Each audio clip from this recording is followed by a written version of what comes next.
All right. Think it's pretty much set up. Um, Guess I have to check my camera. Gonna be trying a new angle today. So we'll see how it goes.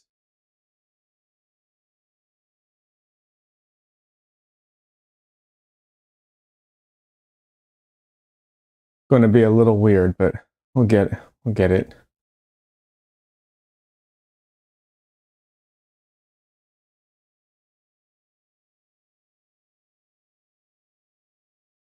Oh, hello there.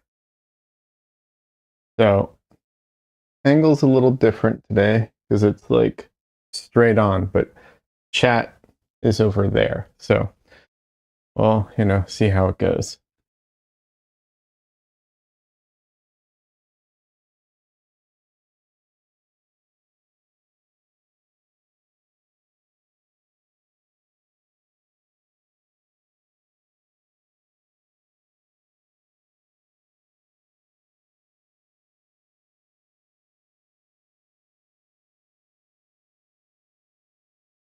But the advantage is now I can actually move my thing over from a distance, so that's nice. And my bandwidth just dropped.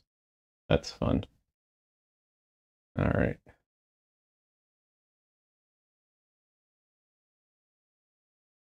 New computer is currently being built, so hopefully next stream or the stream after that.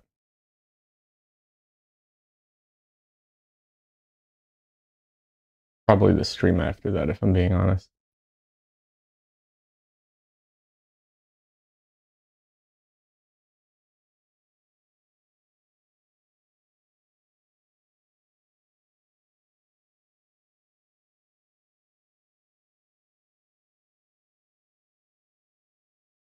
All right.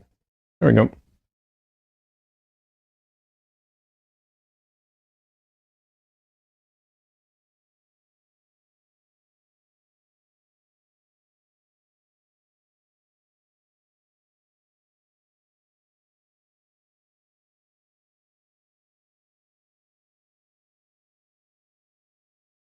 But other than that little camera thing, I'm pretty much set up today.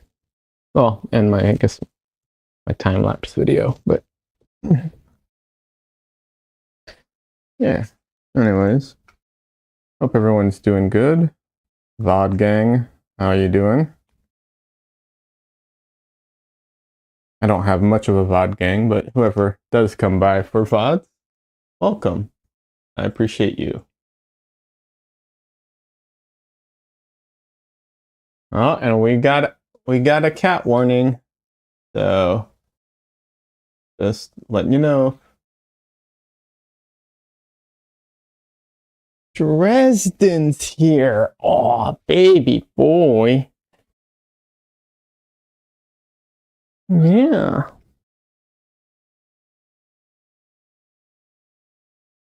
You're such a pretty boy.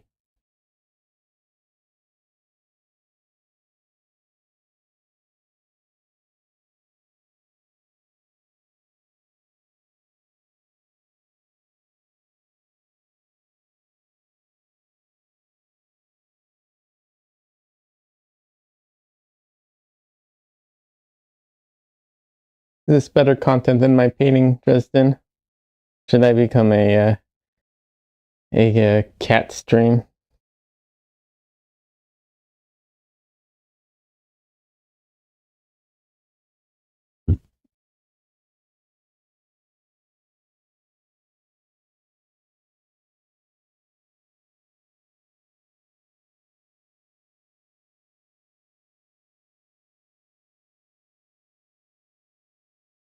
I wish I could paint like this. I would have him with me all the time.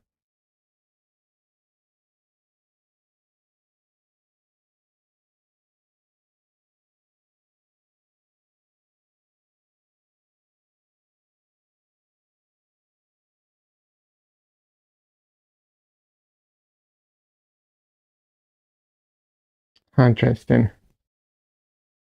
All right, you can have my chair. I'm sorry I can't hold you like this the whole time I'm painting. You would kind of be distracting. Yeah.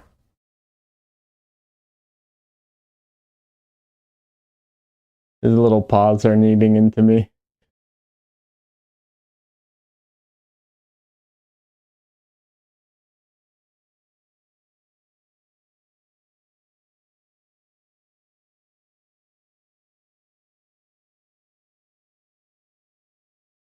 All right, little boy.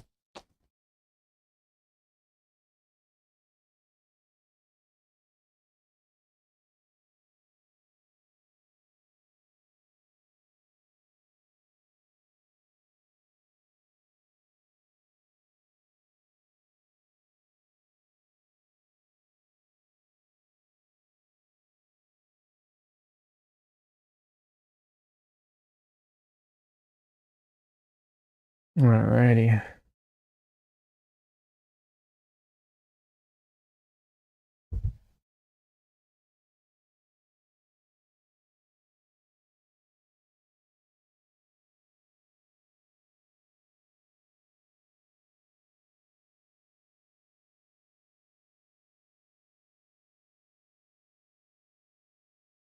I don't know that I'll stay, but if it does, it's better.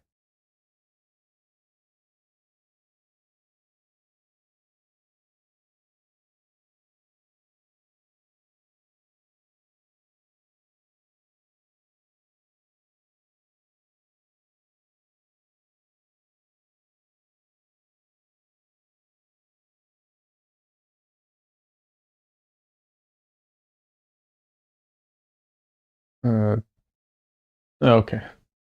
Trying to figure out what's behind me, like what's showing in camera.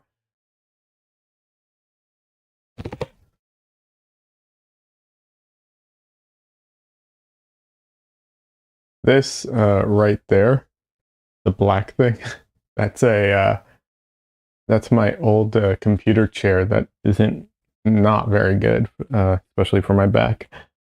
But that is when I'm using my chair. That's Dresden's chair.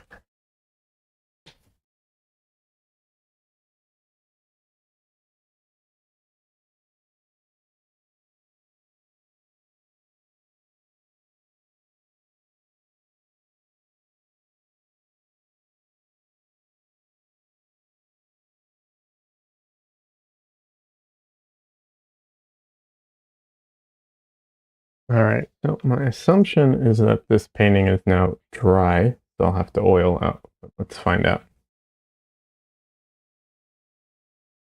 Also, I neglected my brushes.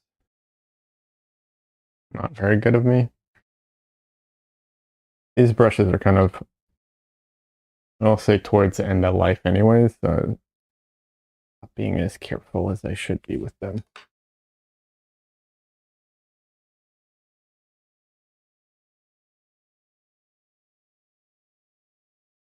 I bought like expensive, nice, fancy brushes, and I haven't even used them yet. Uh,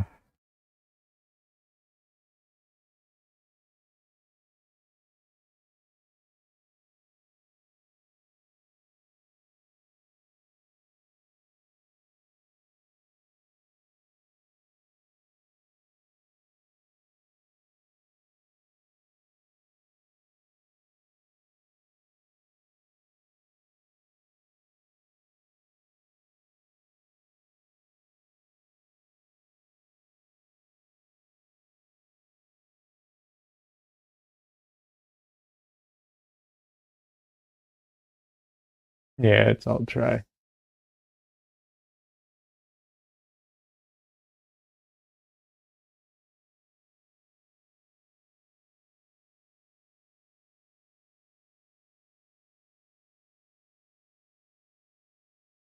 So my preferred oiling out medium is oleo gel. Um, Currently, at least, that's my preferred oiling out medium. You can oil out with regular linseed oil too. It's not bad. Or with walnut oil too. I prefer walnut oil in general, and you can oil out with that as well.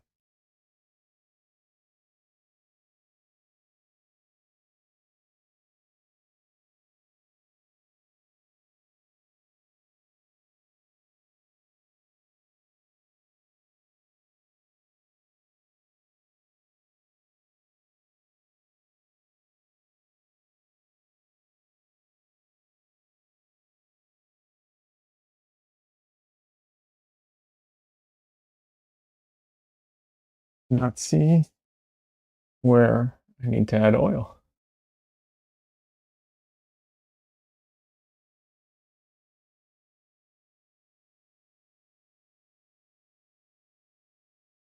So you don't want a thick layer of oil, or in this case, oleogel. It's just a very thin layer. Just so that when you're painting on it, you don't get like dry brush effects. Unless you want dry brush effects, in which case don't oil out. But if you want it to look like you painted more like you painted it all in one sitting kind of look, or wet into wet, yeah, you oil out.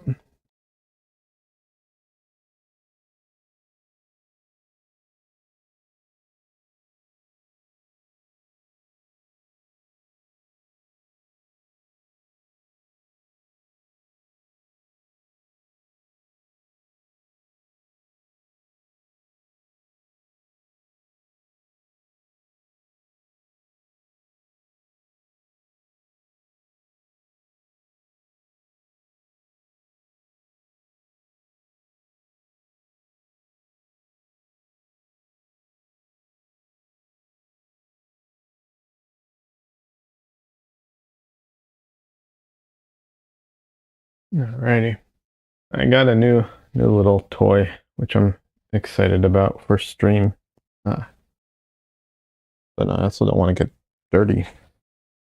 Well, as much as possible. I want to get dirty if I use it while I paint, but you know.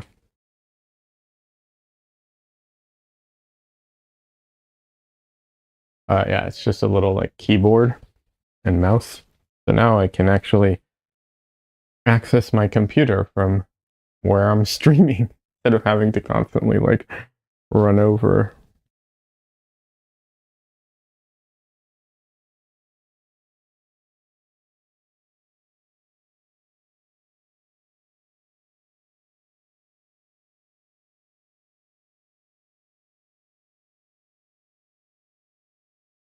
So I've talked about this before, and you know, perfect time to bring it up again.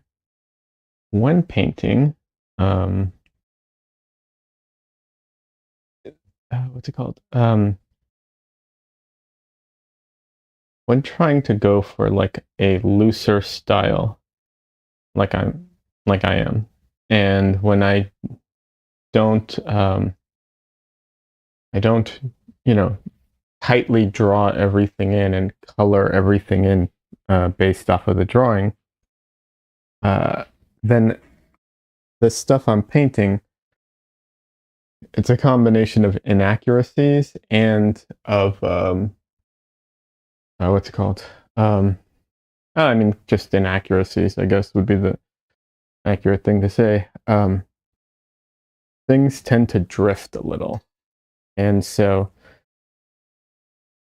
I try to adjust and called try to adjust for it as I'm painting, of course, and I try to correct things, but I feel like I rather get some things wrong and then go in and correct it, if I even bother to correct it, or then I'd rather do that than take a ton of time, like being not overly precise, but being precise, because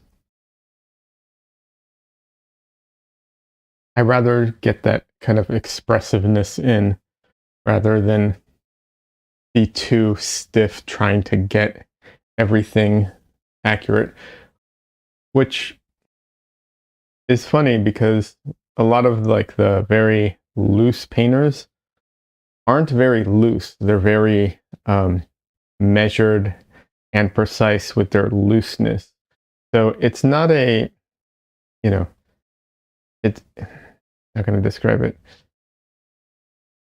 I guess it just depends each point how you approach it. And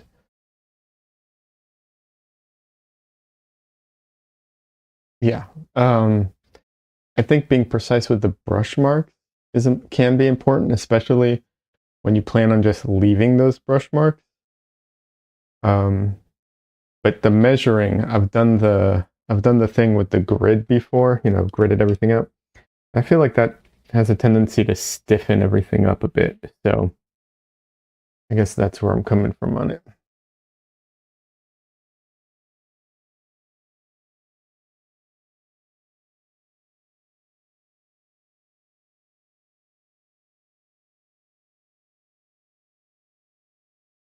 So now I'm just gonna like put in some little marks for all the places that I want to adjust things.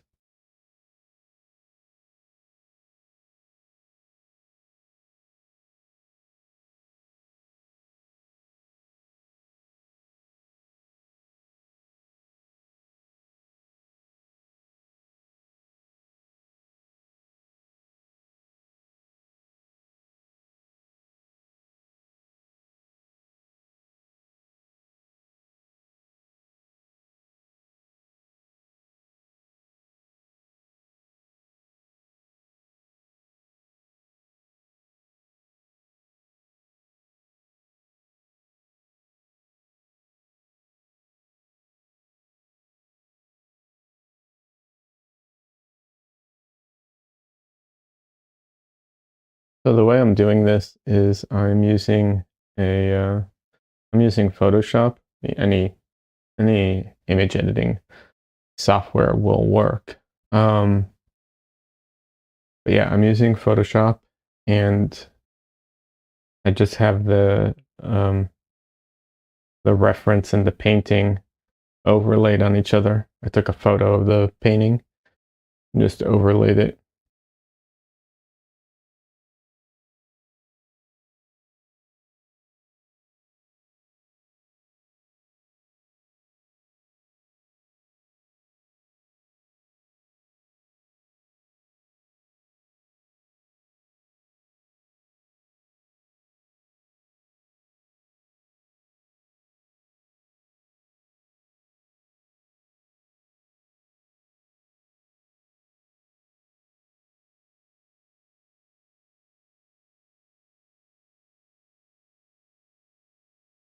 I'm just gonna have to give up on this thing not getting dirty.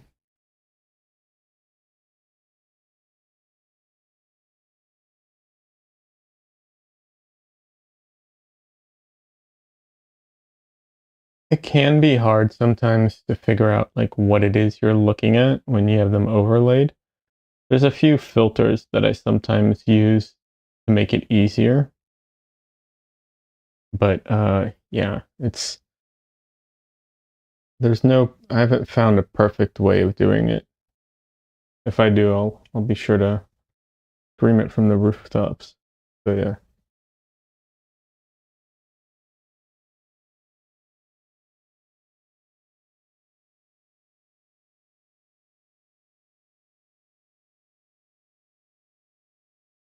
Some of this stuff is not that off, I'll be honest. Hello, baby. Welcome. How are you doing?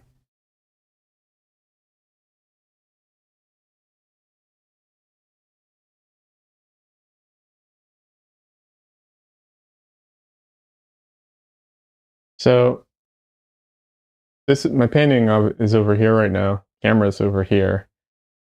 Chat and reference is over there now. So we'll see how this setup works.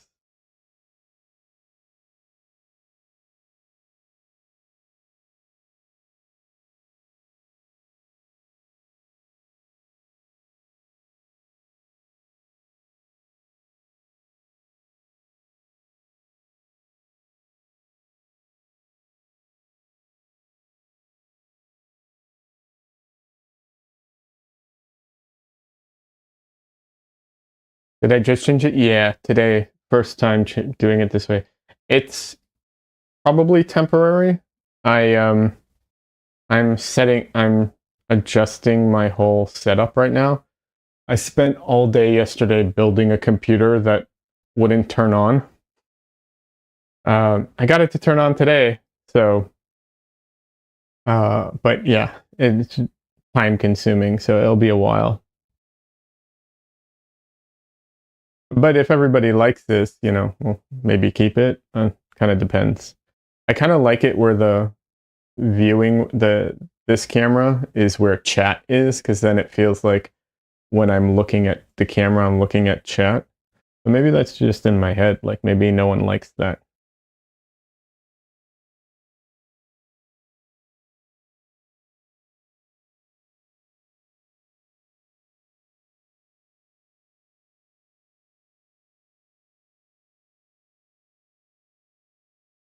Indirect, direct eye contact. Yeah.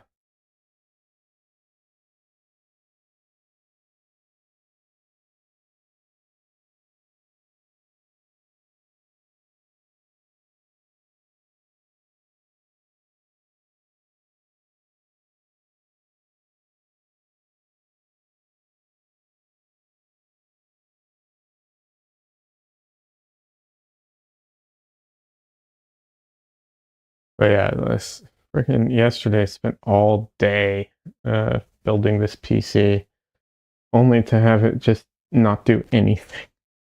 It was very, very frustrating. But like I said, luckily, I got it working today.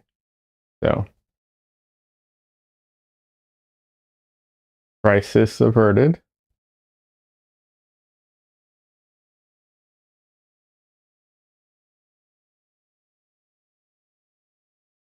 How are you doing?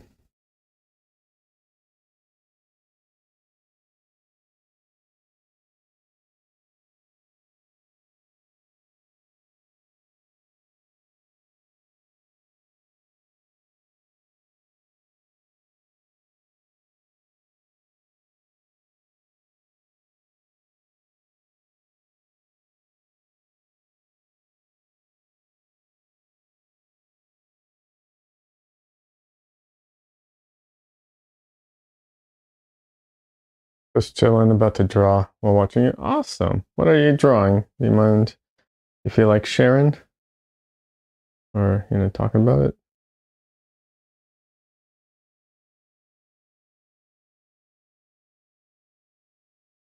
Oh man, this head got completely off track.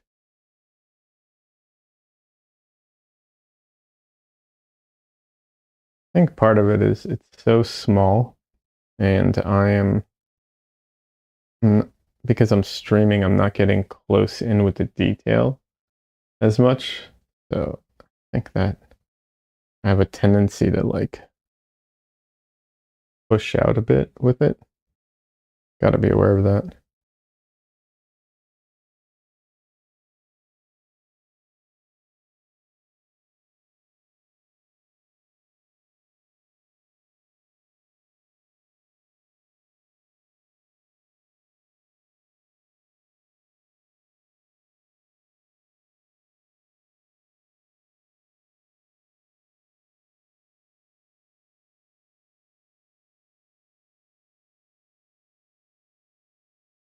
Would you mind if I drop the link? What are you linking to?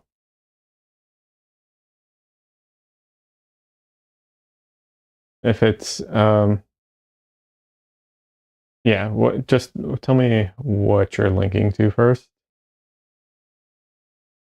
Like is it Instagram or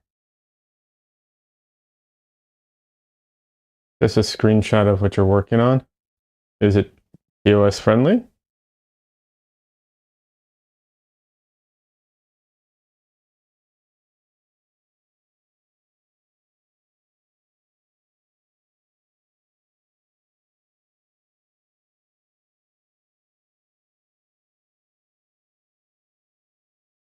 You'd say so. You wouldn't share it if it was.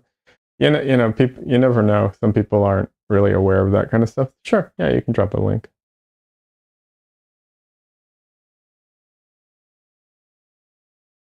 But yeah, some people just are not very like aware of that stuff. So you would think that they would be, but and not everybody is.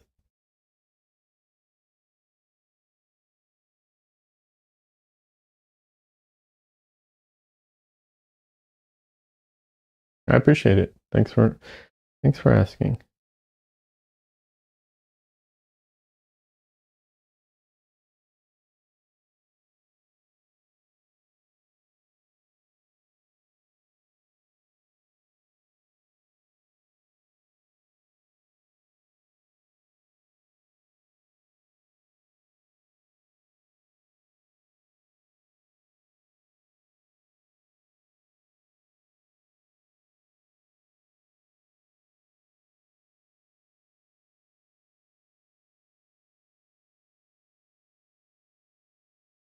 Let's see this. For a streamer since she's quitting soon? Oh, that sucks. I hope it's for good reasons.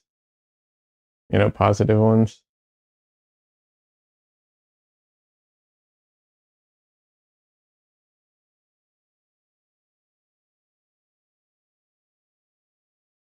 So what in this is your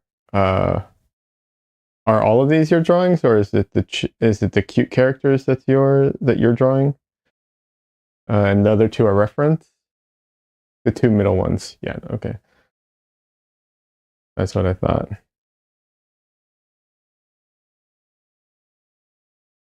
Oh, very cute. Yeah, absolutely, very, very, very cute.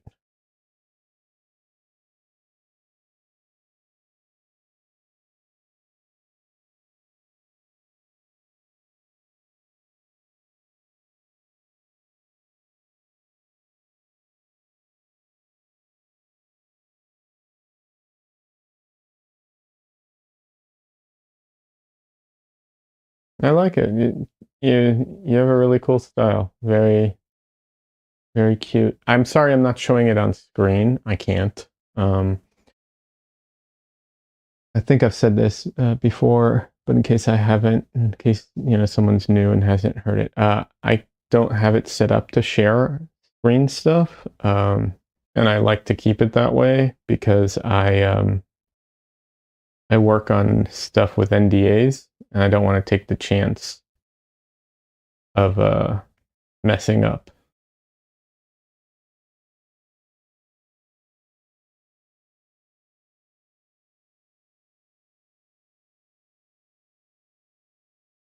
But yeah, very cute stuff.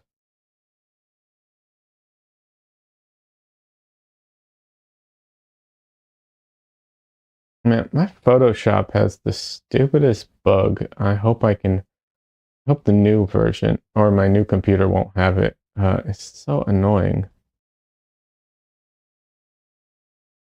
It's had it for years, and I can never figure out how to remove this bug.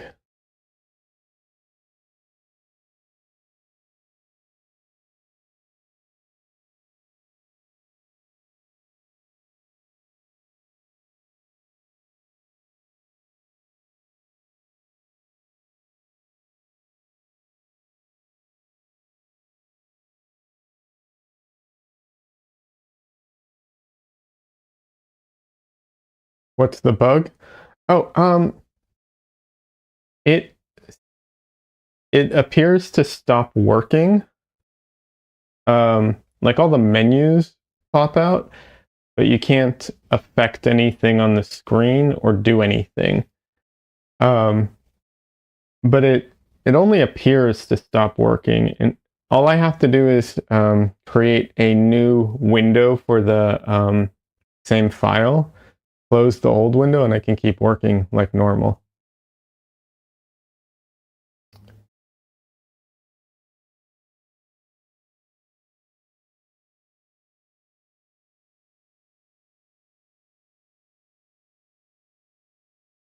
And it's been years, it's been different versions of Photoshop.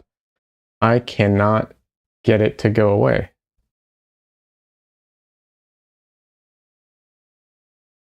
I'm happy that at least I have like a, you know, somewhat solution to it.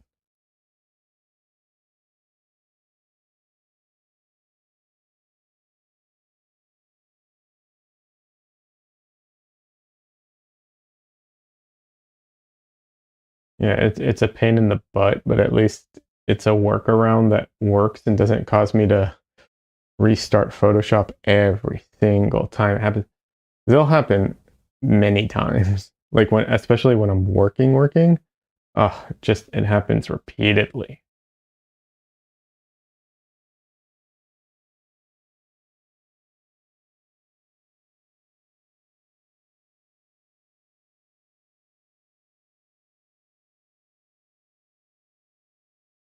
I haven't found. I mean, some people do. I haven't found a good solution for it online.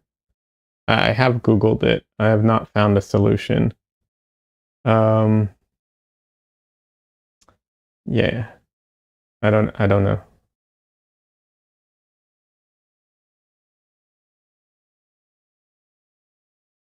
I'm usually pretty good about troubleshooting these things. Sometimes it's more of a hassle to fix it than it is to just work around it.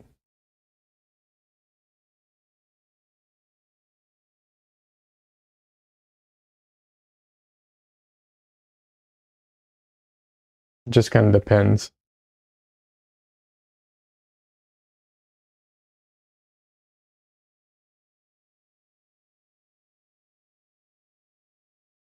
Luckily, I don't. I've stopped. I've moved away from using Photoshop every day, all day kind of thing. So, luckily it's not my main program anymore.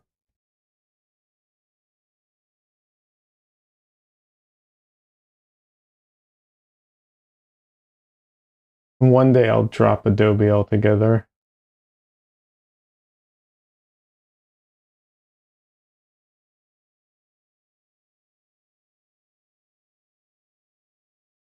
I am not a big fan of them. And especially with what they're doing now, I'm even less of a fan.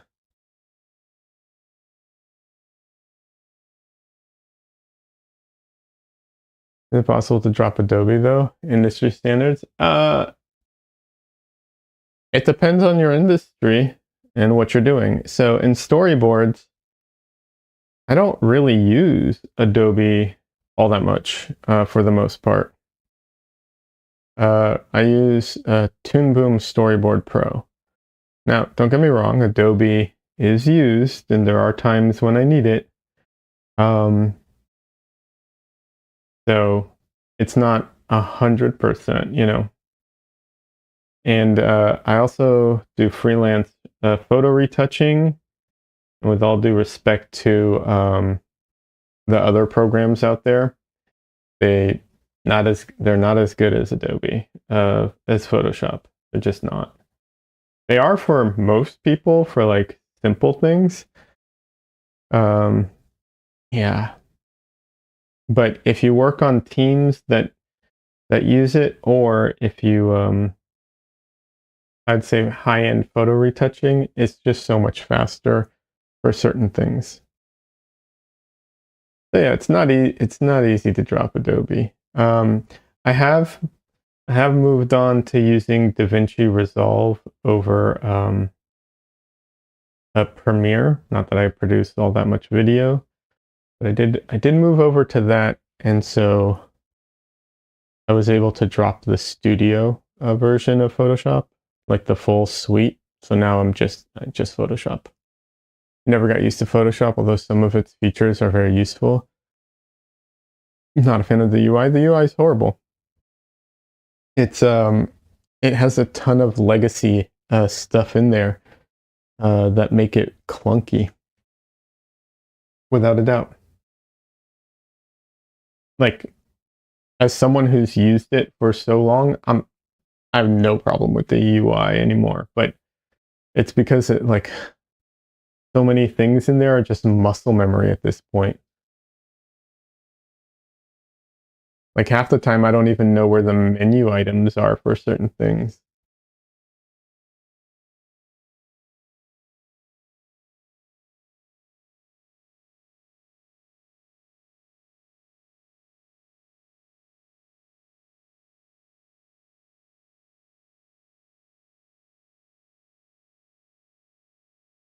But yeah, if you work on a team and they use Photoshop, it's really hard to use other programs with it. Yeah, and it also Photoshop is not the best program out there for a lot of things. Uh, it, if you're doing digital art, I don't think it's the best program for it. If you're doing, um, it just kind of depends. The thing that Photoshop does well is that it's the best probably for photo retouching, and then the other thing is it's the best at doing everything, right? Because if I had to pick, if I was limited to only one program, I couldn't use multiple programs to fit my different needs and so on. I'd go with Photoshop.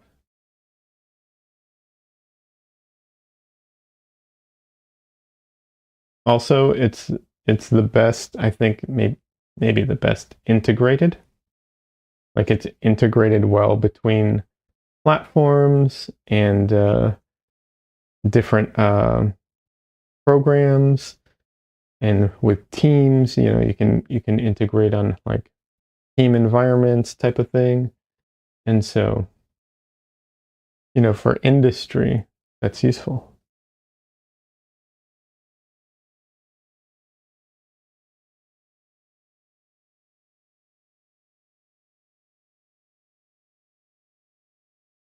Sometimes what's it called? An inferior product that is, more convenient is the better fit for things.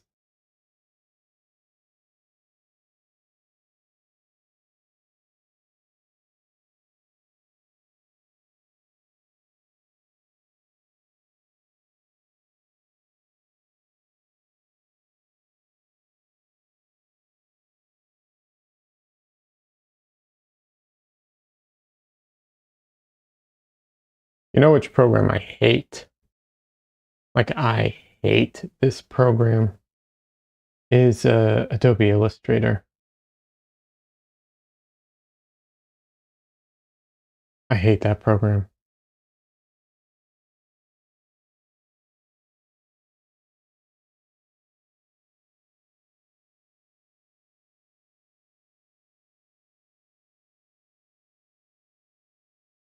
I don't hate what it does. I just hate the interface and the UI, how it functions, just everything about it.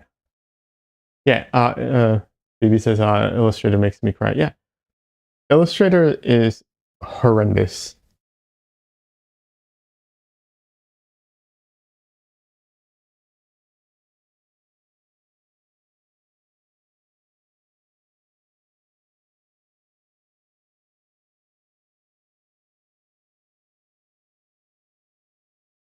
Hey Bob, welcome. And Bob says Adobe is also good about doing enterprise packaging for big companies. It's the same reason Windows became the dominant OS. Yeah, yeah, that too. Eh, yes, absolutely. It's better at all of that stuff. And then, and then because it's better at those things and people want to work in professional industries, they want to be familiar with the tools, so they buy it and it just perpetuates. Yeah.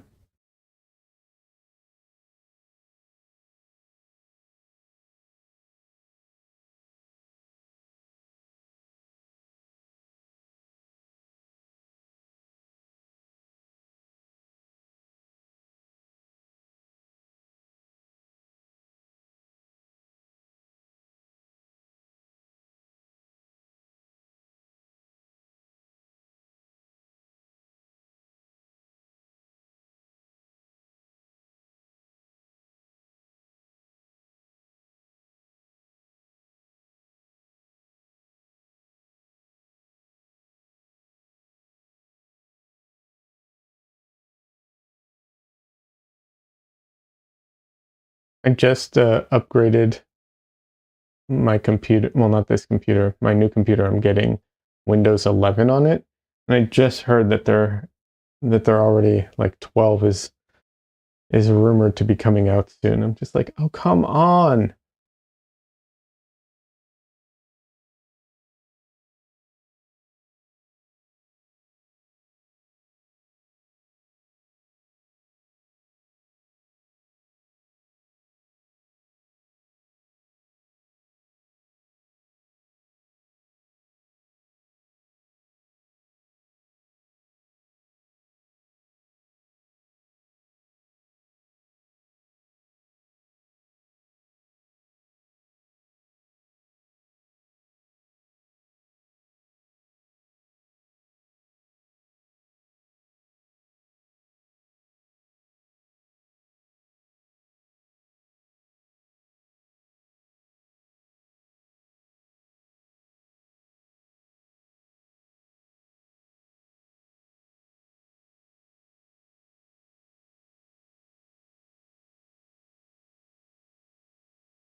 He says, isn't that just the way for them to make money? Uh, yes, it is.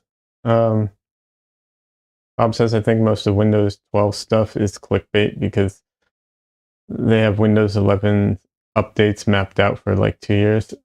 I hope so. I'm tired of jumping OSs.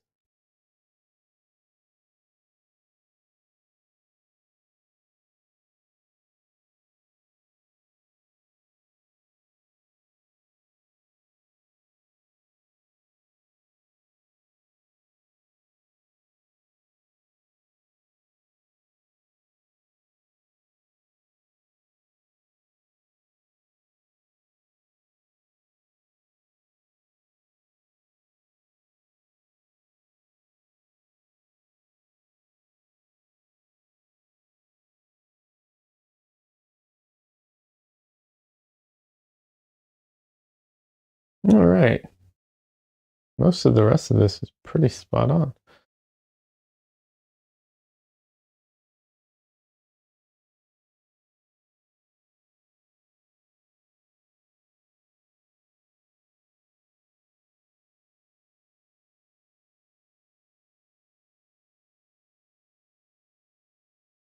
Okay, this is completely off though.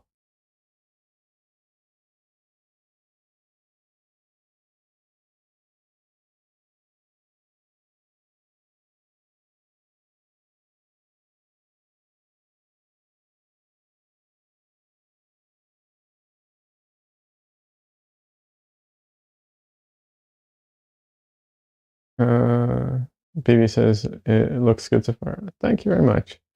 I'm happy. I'm pretty happy with how it's coming along so far. Uh, some things clearly are off place, but it's not a big deal. I was saying in the beginning that that's because of my approach to painting. That happens a lot. Like everything has a tendency to kind of drift off a little. But I don't mind that.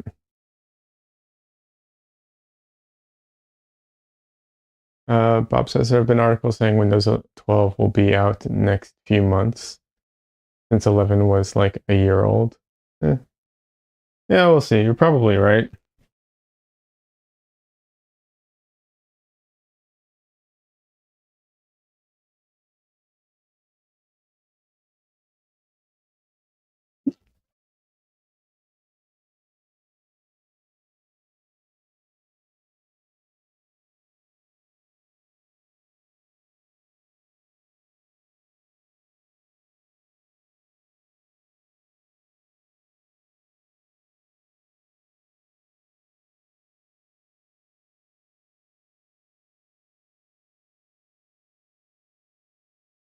At the beginning of the VOD, by the way, not the very, very beginning, but like a couple minutes in, there's a nice little Dresden scene if anyone wants to see Dresden.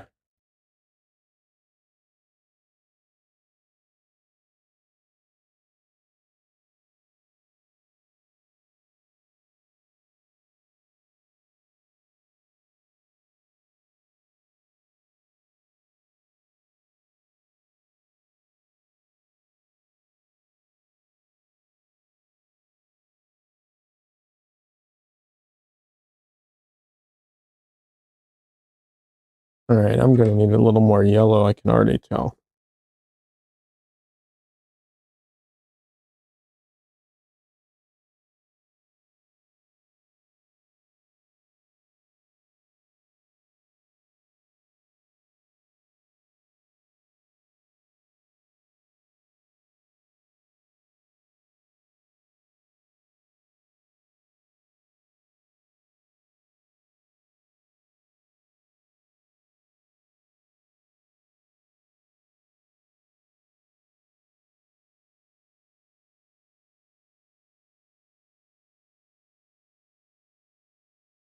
Yeah, Bob, you're right. They don't release them that often, generally.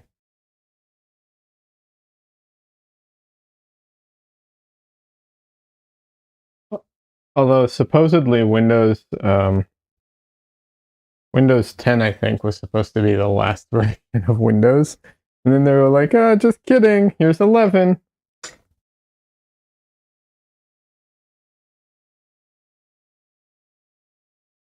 So, oh, okay, my bitrate apparently dropped off at some point. Hopefully, it's back.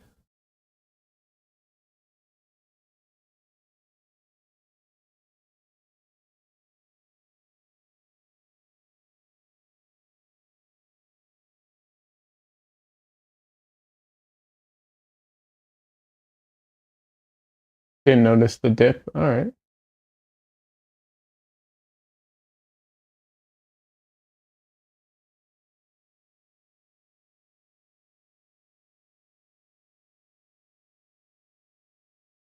that's good.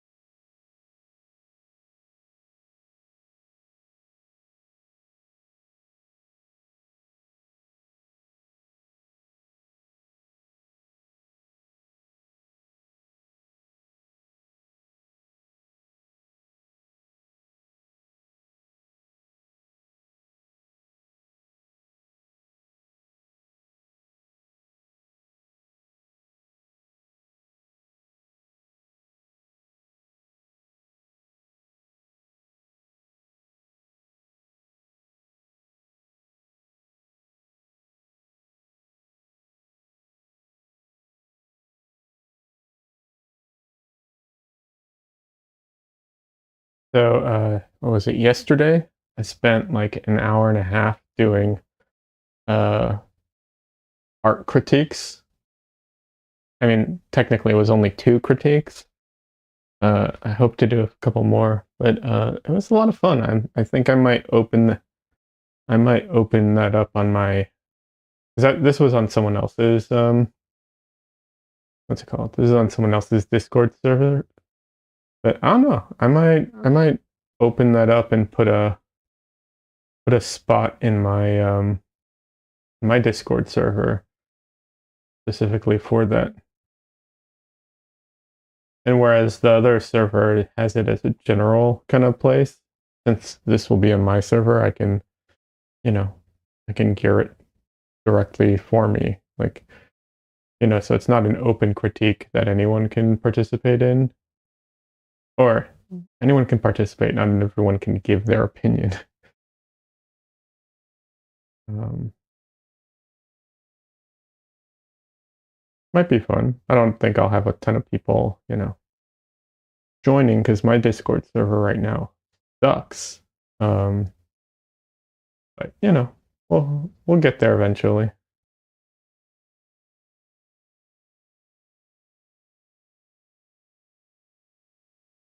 I'm shocked at what people can do with their Discord servers. Like, it's crazy uh, how much you can do with it nowadays.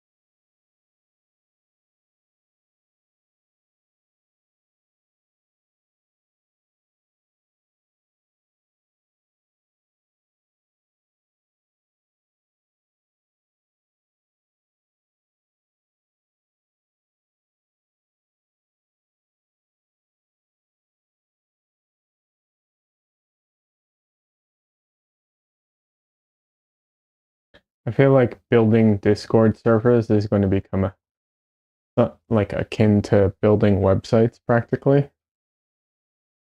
It probably already is. There are probably people who like charge for this service, you know.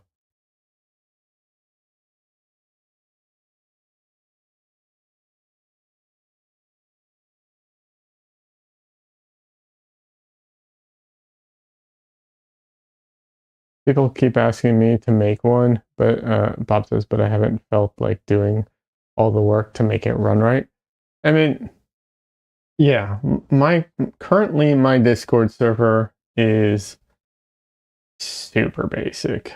Uh, but it's fine. It functions. It does, what I need it to at the moment, but it's not fancy. It doesn't have a ton of the roles and like I said, all the bells and whistles that everybody else seems to have. I don't know how to do all that. It seems like you said, it seems like a ton of work.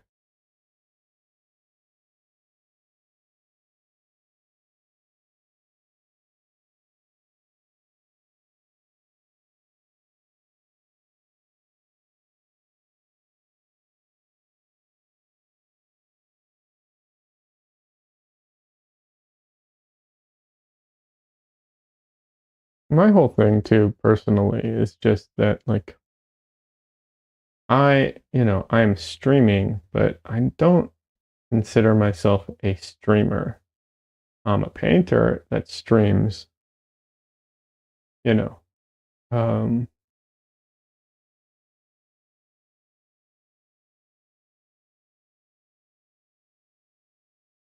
so painter first, focus on those things, focus on getting better at painting. Anything that kind of touches on painting.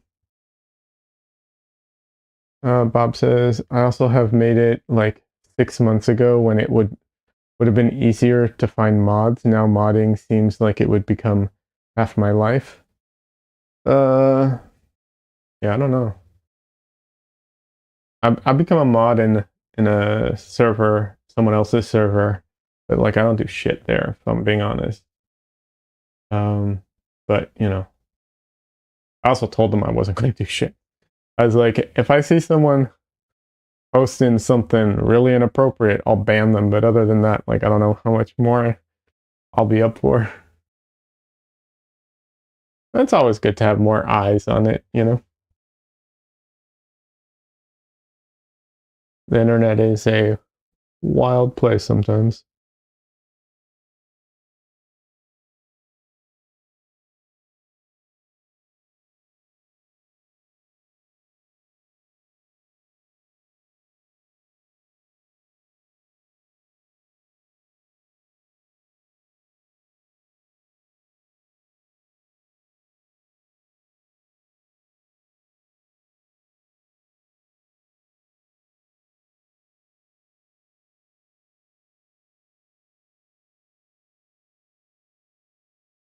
If I didn't have to, go in, like, well, I don't have to go into work technically, but if I didn't have like my day job and I was painting,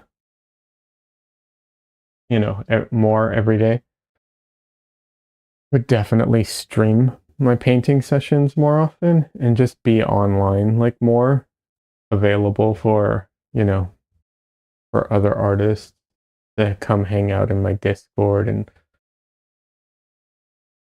talk art and talk whatever, or just hang out and paint at the same time. I think that I've done that before. That can be fun too.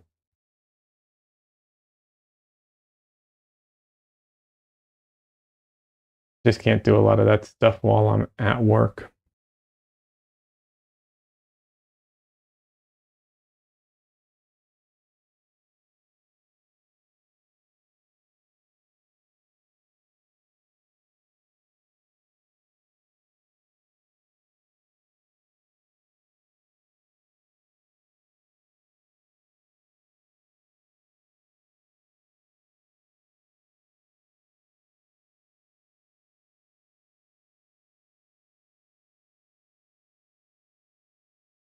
All that to say, the reason I mentioned that is just because, like, I have a harder time with dealing with, like, Discord in a written format versus, like, just being on there live and hanging out and just doing it that way kinda thing.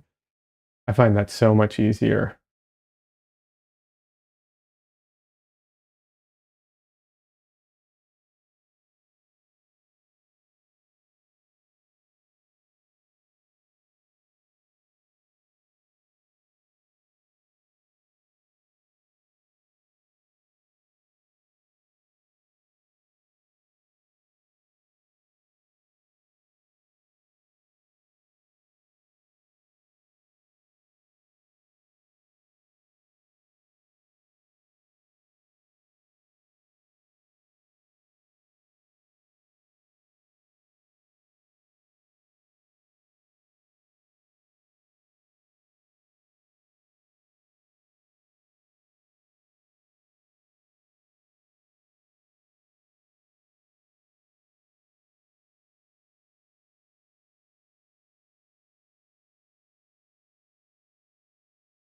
So I think I'm going to put this out there now.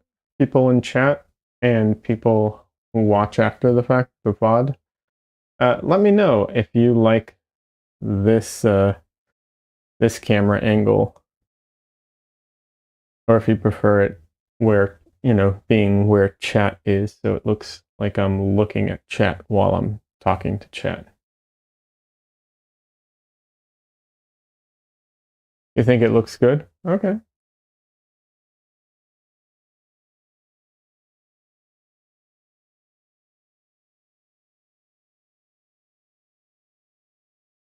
I could be wrong as to what people prefer.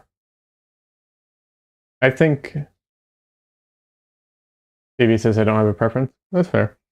I think being over where chat is, but being closer is the way I need to, the goal. I think that's where I need to get it, but we'll see.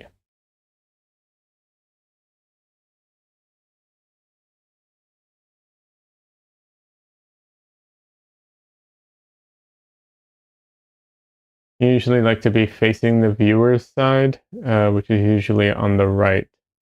That's just me. I like to be facing the viewer's side.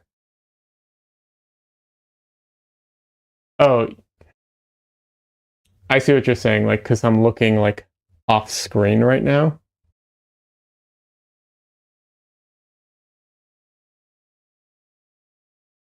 Wait, is this?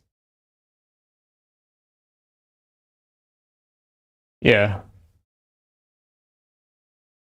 I think you have to look away to see chat. Makes it easier to tell when you are reading chat. Well, usually, okay. Well, usually I have this camera over where chat is, so when I'm painting, I'm not looking at chat, and then when I'm reading chat, I'm like distinctly looking at chat. Because right now, chat's where my reference is too, so I'm just looking at my reference half the time.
Bob says looking at camera while painting would make it easier to make time lapses because you could cut out when you're talking to chat and when you're looking like you're looking at and intensely painting. I um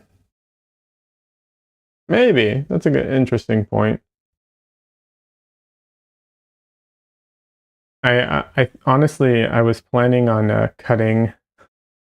Uh, I was planning on cutting the this camera out anyways when I do a time lapse. I wasn't planning on leaving it in. I would, I think, crop, center it, and then put like, just some color on the sides or something.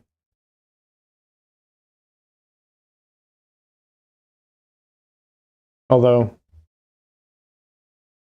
some of them I have the what's it called? Um, the palette there. I don't know.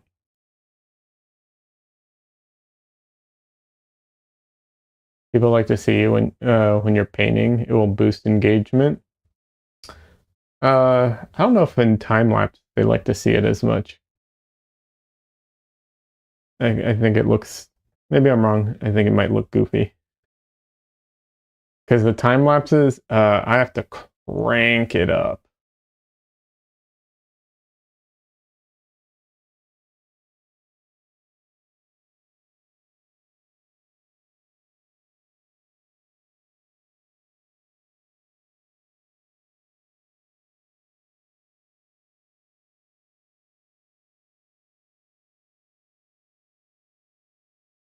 But you're right. People do like to see who you are and connect with you, kind of thing. For sure.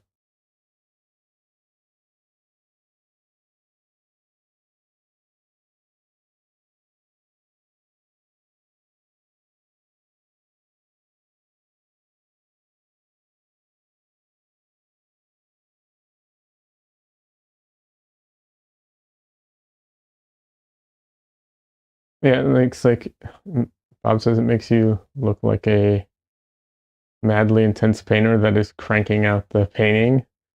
Like every time you show someone a painting in a movie. That's funny.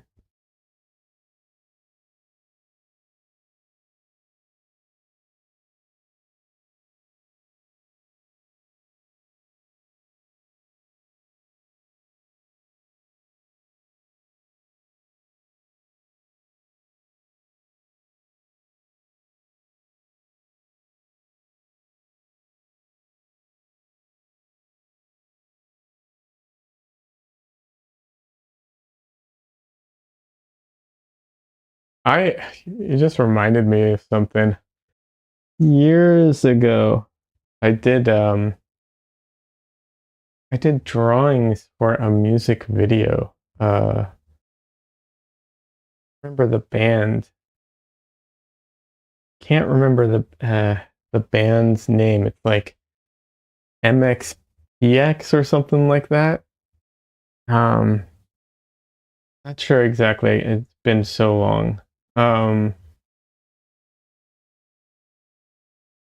in INX. No, I don't think it's in what is that? Maybe are they like a I don't think it's that. I don't think it's that band. Bob, I think it's different. But I'm trying to remember. They're an older band. No, no, no, no. Well, I mean, okay, this band's going to be an older band because this is when I was in art school. But um, yeah, um, they were like I'm trying to remember if they were like they weren't pop, not grunge.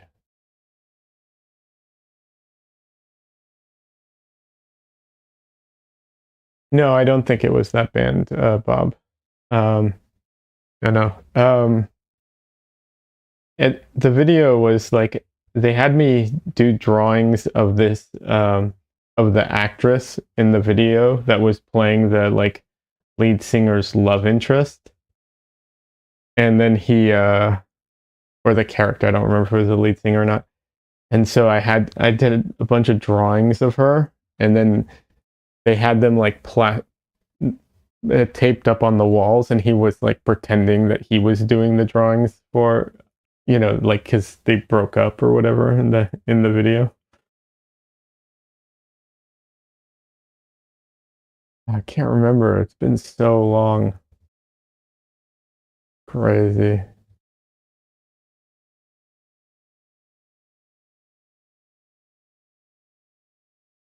not Linkin Park. No, if it would have remembered Linkin Park.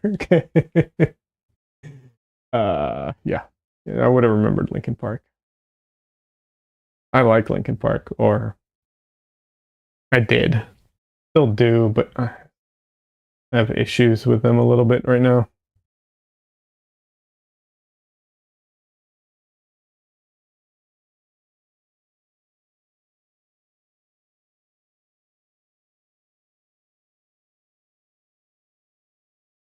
Yeah, I'm trying to remember. Let's see. All right, stretch break. Definitely need a stretch break right now. All right.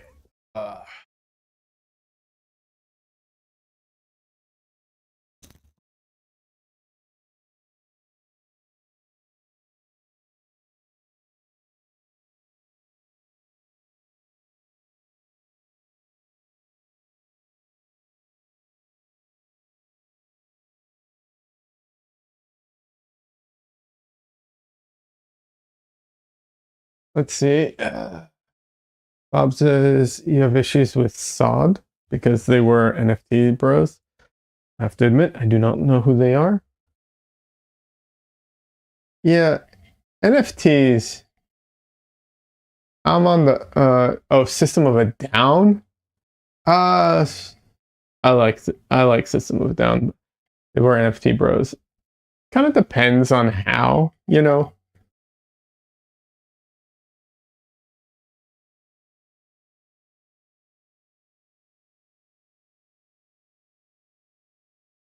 Kind of depends on how they were shilling it and so on. And were they NFT bros or Sedge did promos for Bored Apes? Okay, but was he just hired to do it? Like, because I don't know, I don't really care if people, you know, like I'm not mad at people that are in commercials. So, um,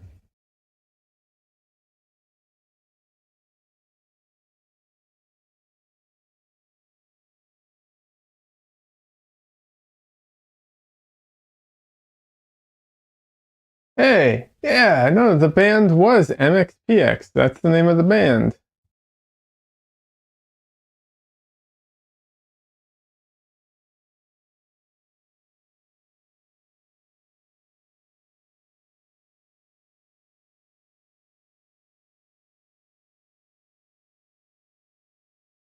Uh, Bob says it's weird for the guy that sang about corporate greed to promote NFTs. You know, yeah. Once again, I don't know. It kind of depends. Um, just you know, I could I could see them being kind of I could see them being pro Bitcoin, not Bitcoin, cryptocurrency because of how that could allow certain people in certain places to, kind of get away from oppressive laws and stuff like that. But yeah.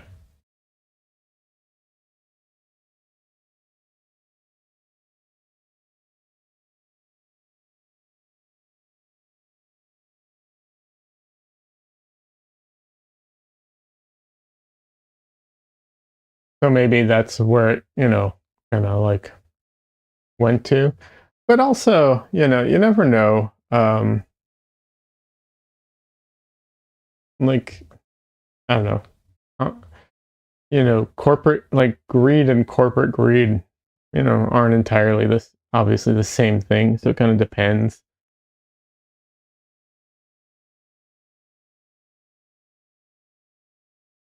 So yeah, the band is MXPX. I just have no idea what song it was.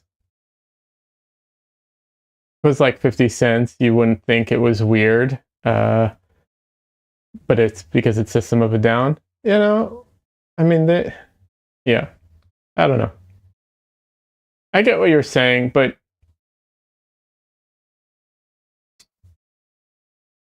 know, I mean, just like I said, it could kind of depend. I think, just promoting stuff, like, who knows, maybe it was in their well, I guess if it was for Bored Apes, it wasn't in his contract, but yeah. Uh, so, anyways, I'll have to look for this later. So I found the band. It's MXPX. I just have no idea what song it is. He also had his own line of NFTs that he paid a Lord of the Rings animators to make. Well, that's cool. I mean, at least they made something, you know?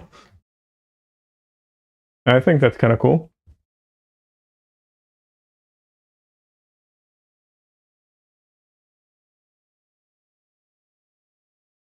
Too many of the NFT stuff were just, you know, cheap computer generated crap.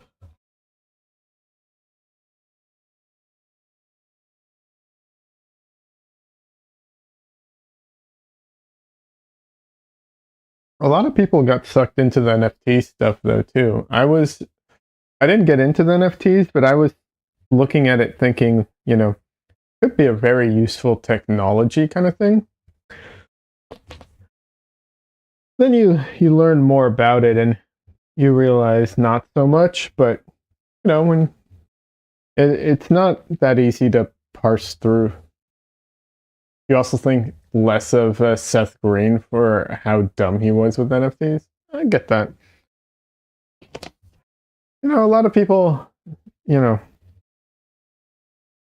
fall into the hype and so on. It happens. I get it though. I do. But that's the thing, right? Like Seth Green getting into the NFTs. So okay, here's the difference, right? Did I ever see the NFT show he made? I did not. I didn't think they fully made it. Thought it was like an episode or something. But so he wants to make an NFT show. He wants to do it that way and so on. Like, whatever. It doesn't. It like promotes NFTs, but ultimately it comes off being kind of stupid. And most people it's kind of whatever, but Linkin Park, right? They made a music video using AI art. And while I do think that regulating AI art needs to be more of a thing done by what's it called? Done by, the legal system versus like individuals. When you have someone popular promoting it and also presenting it as a way as the future of, making music videos and stuff like that, to me, I find that harmful. And especially because like I do think that all the programs currently are very unethical, but I do recognize that like not on the end user. But when you're someone big name and you promote it, it's a little different, especially because they have the money. They can make and have made videos in other ways. How did Linkin Park make a new video? They used footage from concerts and from other things, and they ran it through Stable Diffusion and some other stuff, and they made a video. And they made it look. I think it looked kind of anime, if I remember correctly, but I didn't watch it, so I'm not sure. They didn't replace the singer, no. The track was older, I think. The video was new.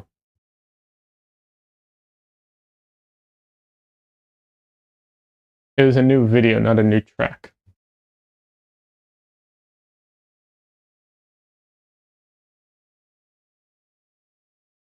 At least I think so. They may also be replacing the singer at some point. I don't know. I mean, I'm sure they will replace the singer at some point. They're not going to, you know,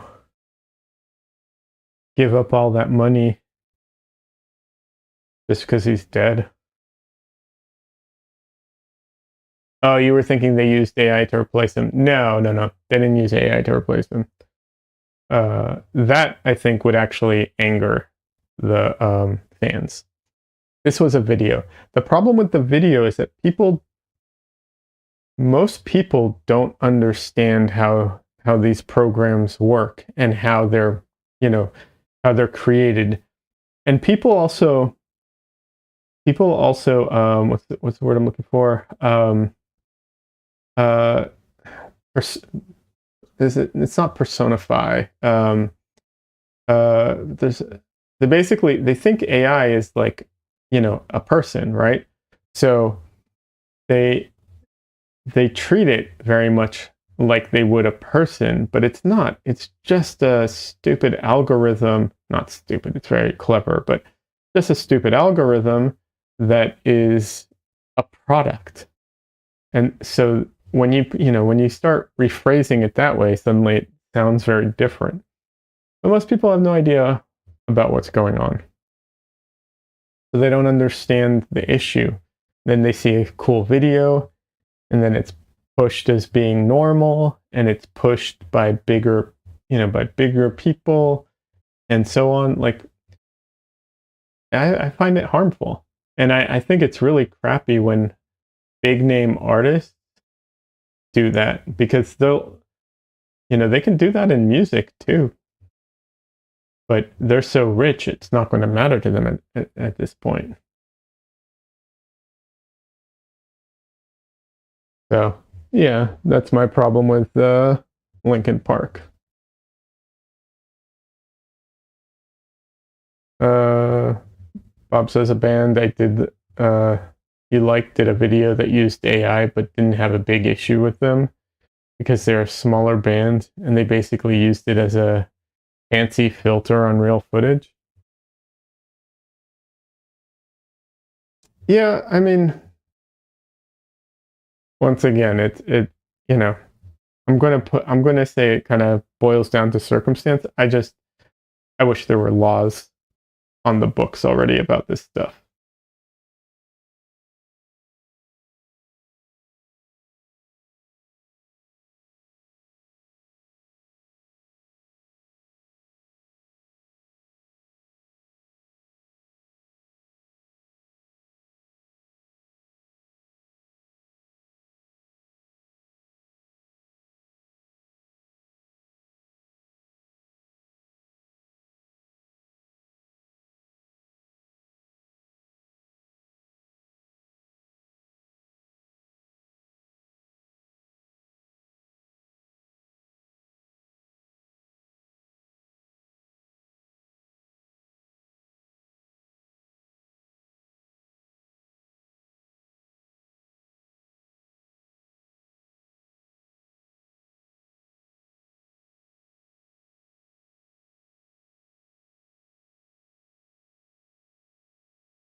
Bob says, yeah, for sure. If I remember right, they hired an artist that used AI, where he kind of keyframed the footage so the AI knew what to do. I mean, look, they're going to need to use people to, when they do stuff like that, they're always going to need people to like run it. But it's still not,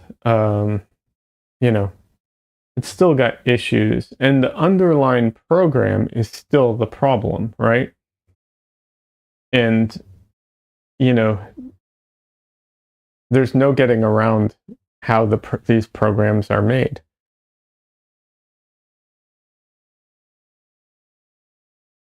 And essentially, the people making these programs, they,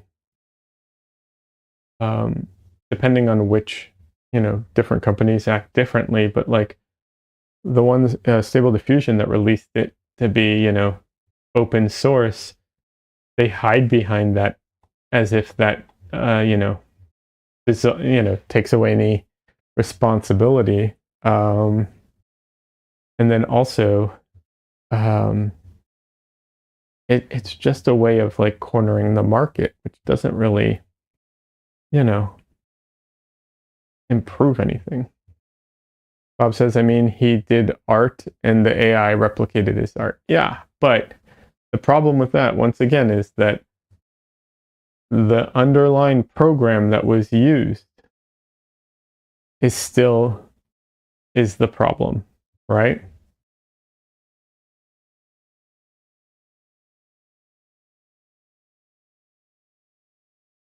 It's a program that artists made. I have not heard of any AI programs made by artists that aren't, you know, a problem. If there is one, sure. I'm not like. There are definitely ways that this technology could be used and be useful. It's more, you know, how it's implemented at the moment that's the problem.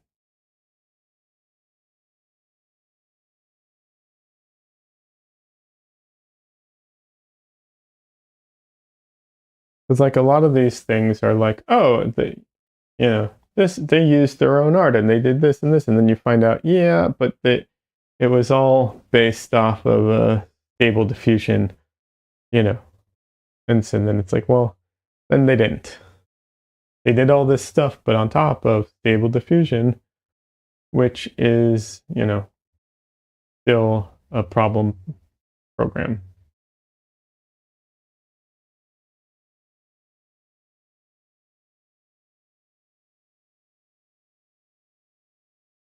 So you think tweening programs are immoral? I didn't say that. I said that if it's an AI program built off of stable diffusion or something like that, then it is. You have to understand the way that I don't know how tweening programs are made, um, but I know how roughly how the all the uh, AI diffusion programs are, and those ones are the problem. Tweening, I don't think so. Most of the animation software out there has some version of tweening built into it.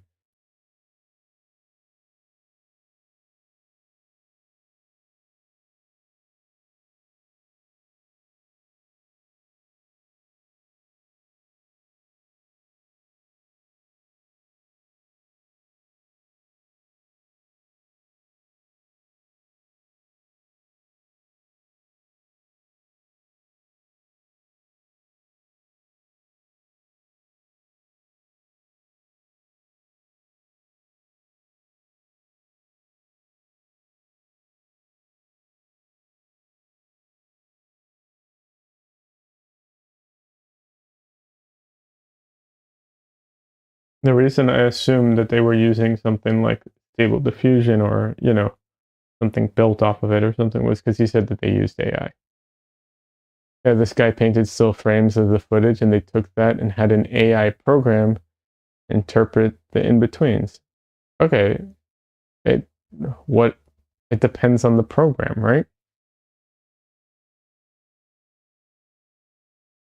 Because they like to, when talking about this stuff, they like to muddy the water a lot.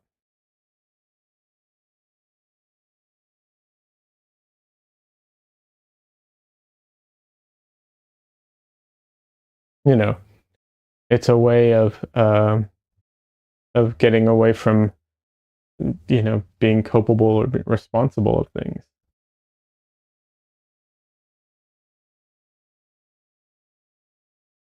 His own program.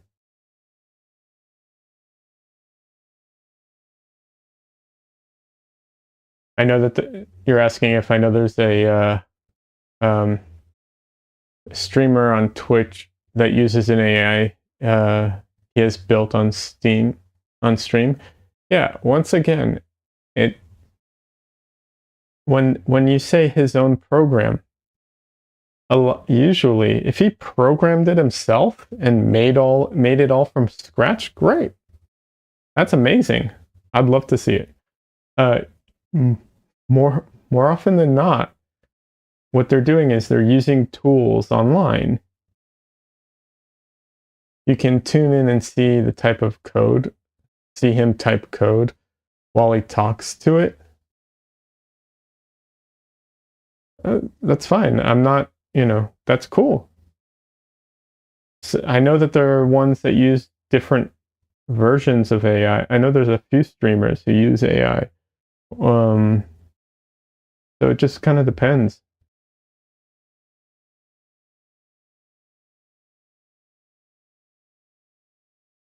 That's why I'm being very specific about what I'm talking about. I don't have a problem with people making their own programs, you know.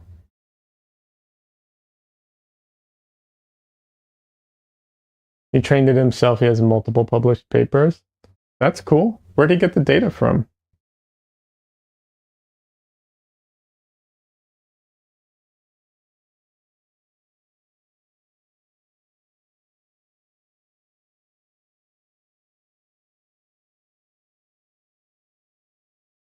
He has it talk to chat. That's neat.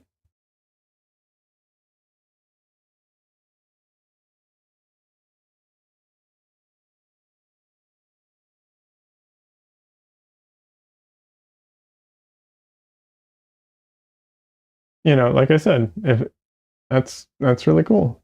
Sounds interesting.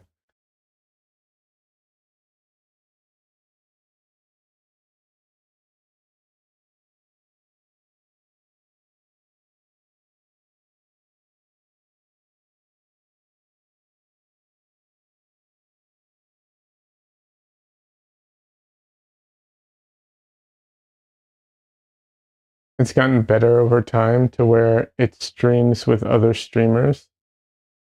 Is this the one that looks like an anime girl? Because there's that one, and then there's another guy that made an AI of himself, and there's another guy who does like AI of other people. Yeah, Neurosama. Yeah. I'd have to look into it.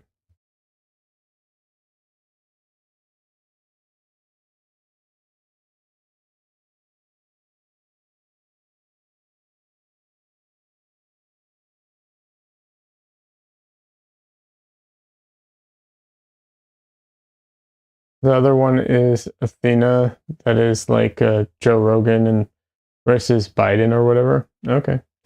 Yeah. I'd have to look into it. My like generally speaking, and this might not be the case with this person.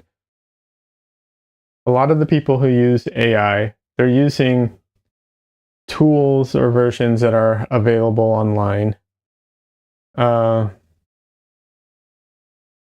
and you know they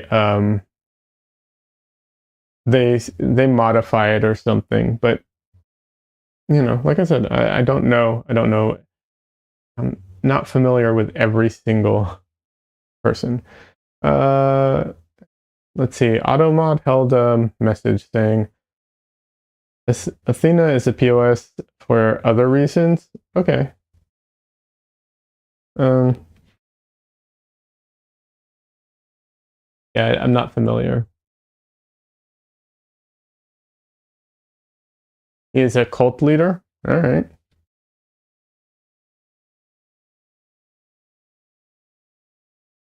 Generally, cult leaders not the best.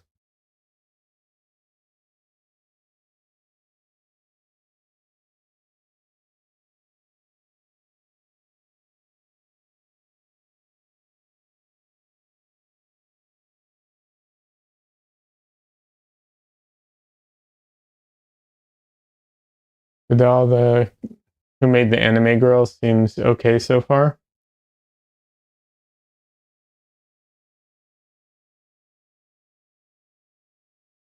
Yeah, I mean, maybe. I hope so.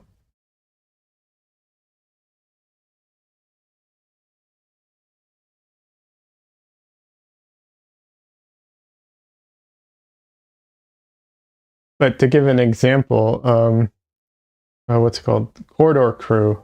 They um, they got a lot of heat for one of their AI videos. So they then released the second AI uh, video where they hired someone and trained, you know, had them design stuff and trained it on that. That was like their way to kind of get around it. But as soon as you look into it, you find out like, yeah, they did those things, but then they used a bunch of tools and programs that already exist, like, and that are based off of training data that people are not happy about, and so people are still mad at them.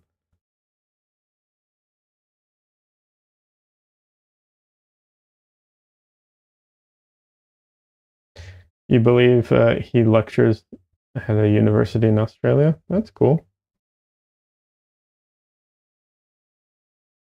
Yeah, Bob says, yeah, the Corridor Crew stuff was trained off of the Akira guy and some other people. That is messed up. Yeah. Well, yeah, it's definitely, they did not do it right. But the programs they use too, and they still are using just, either stock programs or modified versions of programs that are out there.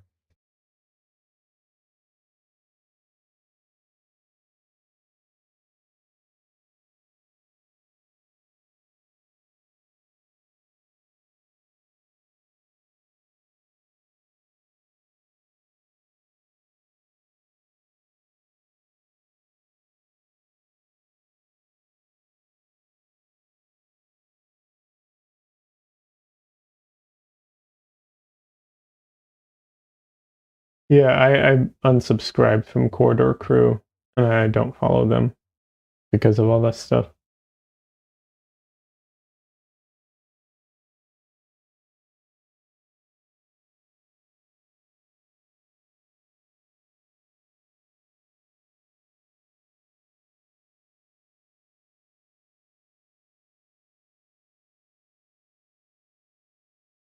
Bob says, you think the sooner it gets legislated, the better? You think if you let the AI train off of you, then you should get residuals? Yeah, I also think that they should have to ask permission to train the AI off of you, right? Like this nonsense where they're just like, oh, we're just going to scrape the internet for everything. That, I think that's BS.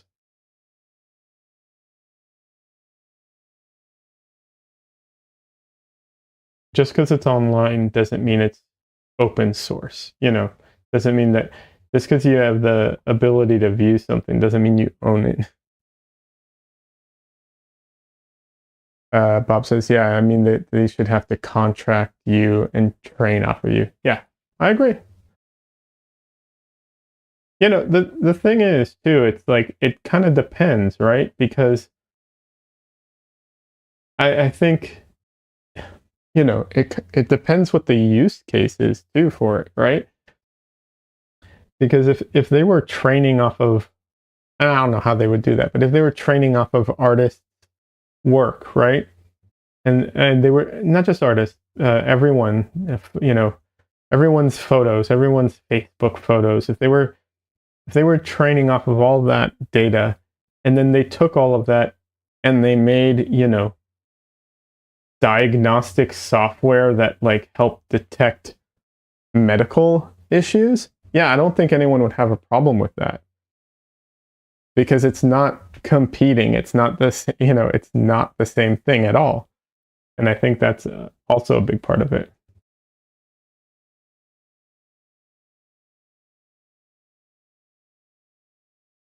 I could be wrong. Some people might have well, I take that back. Someone somewhere will have an issue with it. But overall, I don't think people would have an issue with that.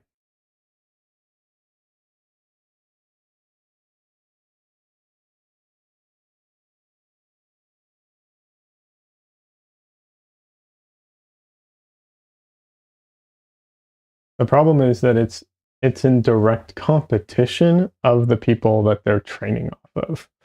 That's a big part of it, I think.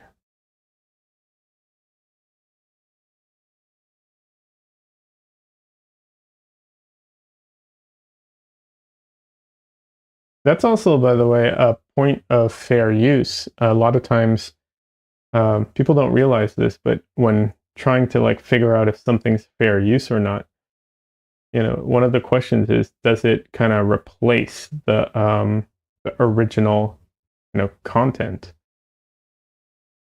Well, I would say so.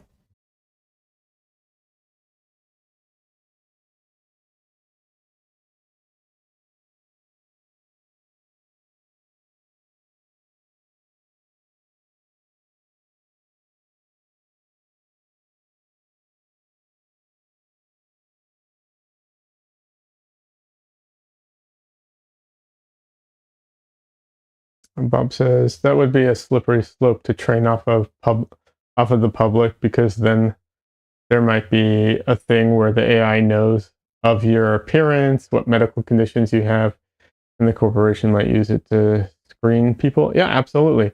But that's what they're doing already. Like, that is literally what they're doing already in some ways. Like, there, literally medical records were found um, in the current AI trained data.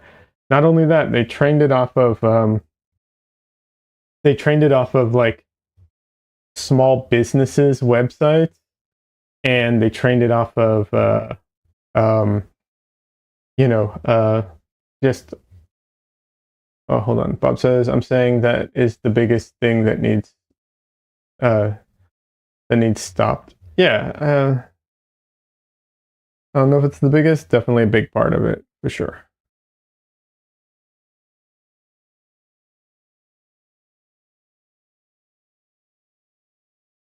Yeah, there's a lot of problems with it, and they need to really work on it. The thing that comes across to me is that the companies are basically like, we could do all of this stuff, but then developing these programs would be slower and more expensive and really hard, and they don't want to do that. It's like, yeah, you know, shocker, it's really hard. It's a lot of work.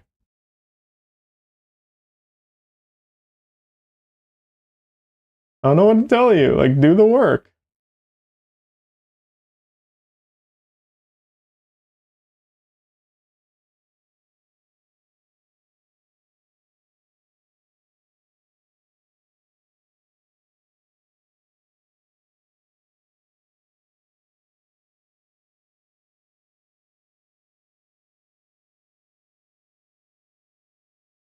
Bob says, I could build a new car pretty quick if I just copy Porsche's design.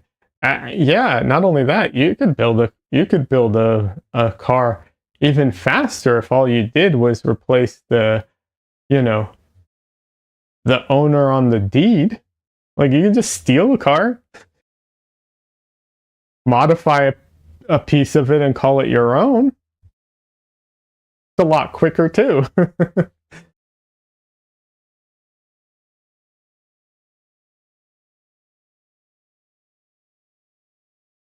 Would you download a car? Yeah, I remember that.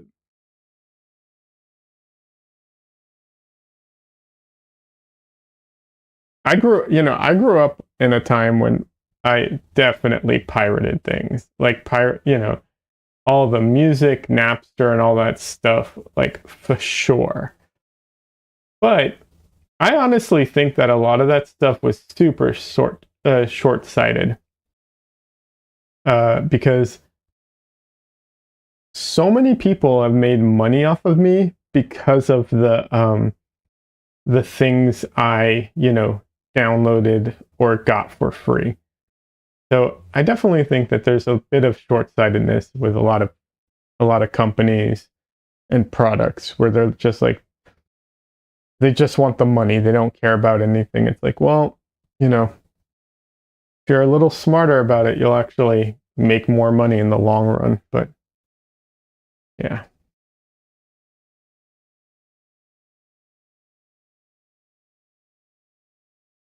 Unfortunately, I don't think AI falls into that category, though. Despite how much they want it to sound like it will, I don't think it does.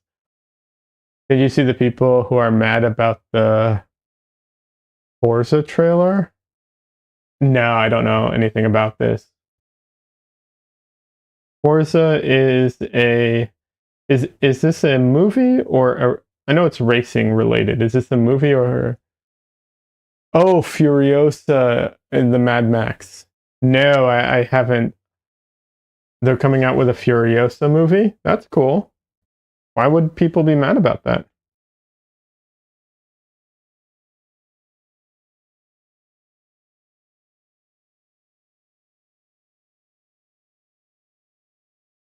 The trailer is out and it has CGI, so people are. What do you mean it has CGI? The original movie had CGI.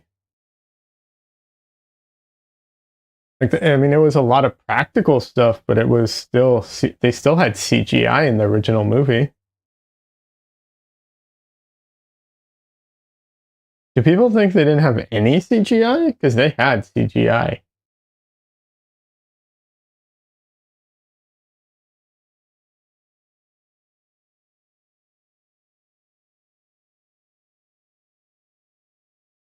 Fury Road was mostly practical, and the new one, the cars are even CGI. Oh, okay, so it's going to be crap. Got it. That's fine. I mean, don't watch it.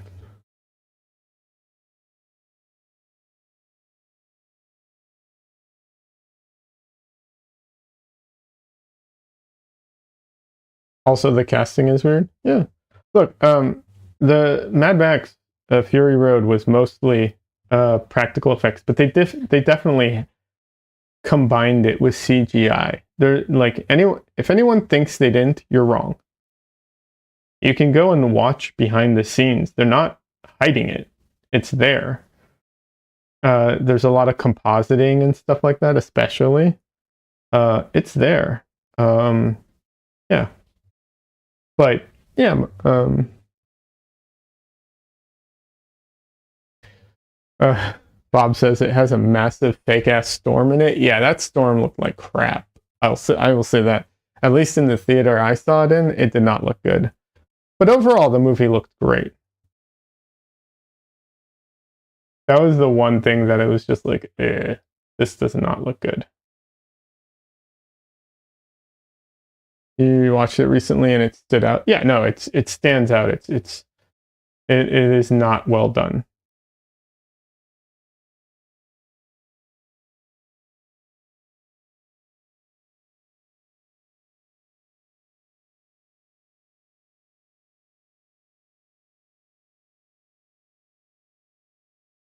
Furiosa is the new one is played. Wait, Furiosa and the new one is played the Anya Taylor Joy. I don't understand. Hey Don Lee, welcome. What movie are we talking about? We are talking about the new Furiosa that what's it called? That I guess is coming out soon.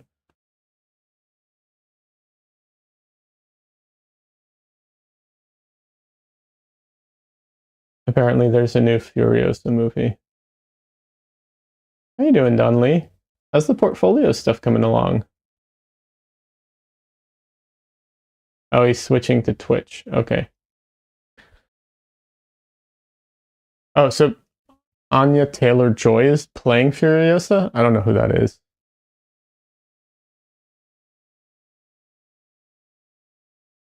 I'd have to look her up. I have no idea who that is off the top of my head. The Queen's Gambit. Oh, okay. You know, not who I would think of, but okay. I didn't watch the Queen's Gambit, but I've seen commercials for it.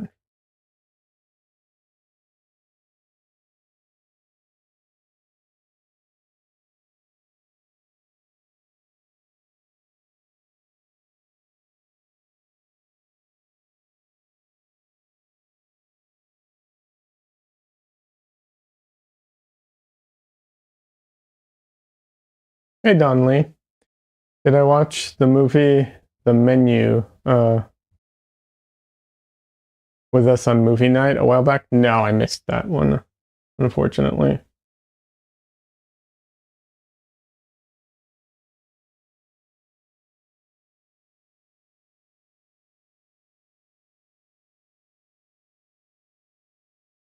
Anya was the lead for that one. Okay.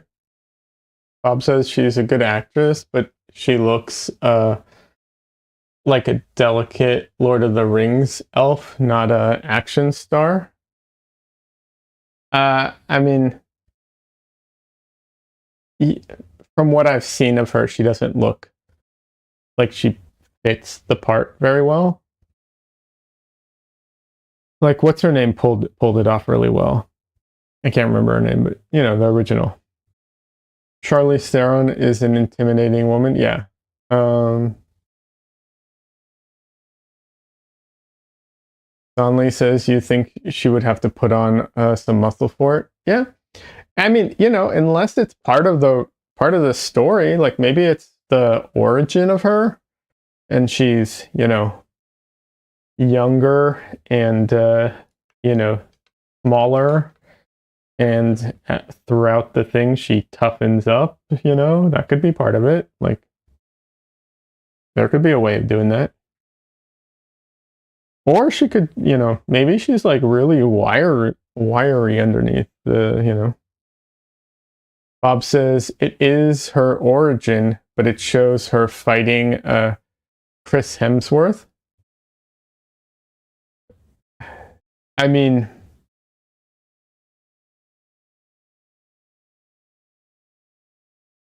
depending on how it's done, I could believe that. Depending, you know. I mean, look, people, you know, um, weapons are force multipliers, so there's a way.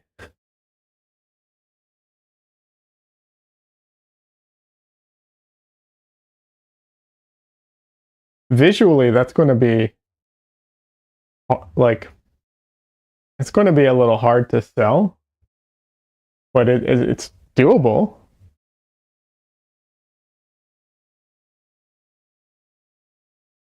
It would be funny if every fight scene was like the one scene in Indiana Jones that she just pulls out a gun and shoots everybody. Yeah, that would be funny.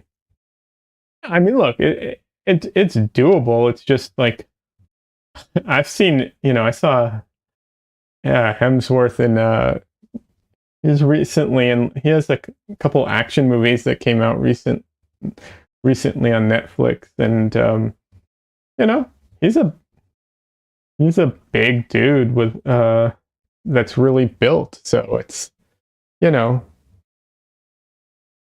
like even compared to other guys, he comes off as like a big dude.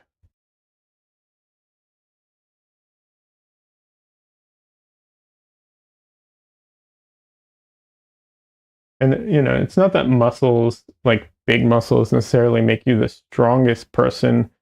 If you look at like strongmen, what's it called? Competitions, they're not usually the most well defined, but they're big. I've never seen a strongman competition where one of the guys looked wiry, you know. So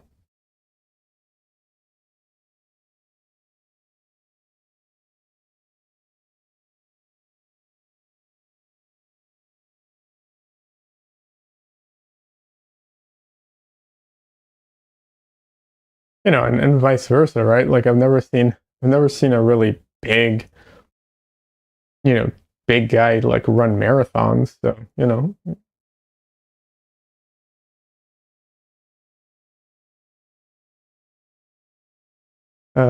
Bob says people don't like her casting in the menu either because she was supposed to play kind of a trashy escort and doesn't quite look it.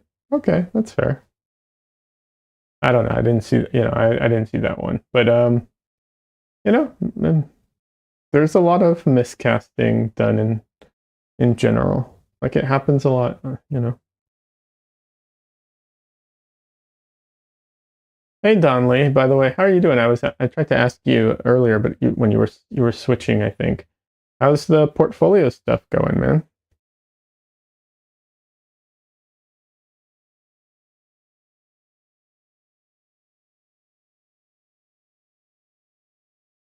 Donley is a streamer, by the way, on Twitch. He does art, digital art stuff. Highly recommend checking him out. Bob also streams, as far as I know, but or does YouTube videos, but I haven't seen your stuff, Bob, so I can't can't wholesale recommend it without having seen it.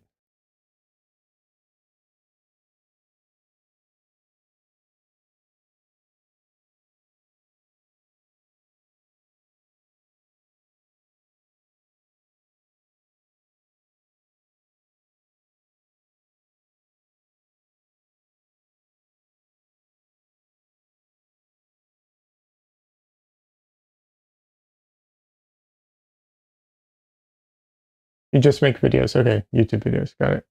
Bob. All right. Bob says you can be a great actor and not quite fit the role. Absolutely. You didn't like Kevin Bacon as Sebastian Shaw either. Yeah. Donnelly says portfolio is pretty well put together. They might add some illustrations. You're hoping you can meet with. Hoping I can meet with them in Discord. Awesome. Okay. Cool. Good luck, man. I hope it works out.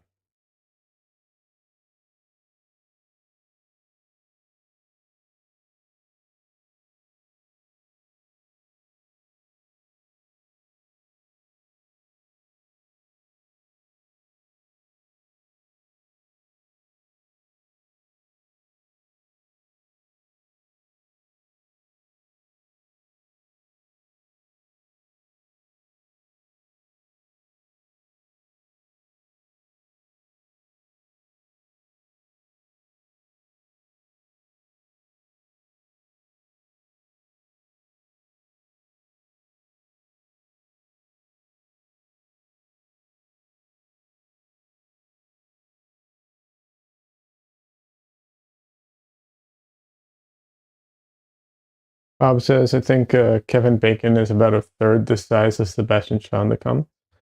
Yeah, maybe. I don't know. But I mean, they can always fake that though, right? Like size is kind of irrelevant in that way.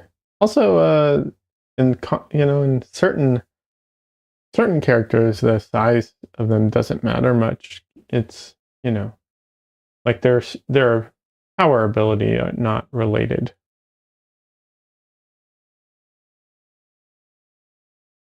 Although it would be kind of weird, like having a small Hulk, like that would be kind of fun.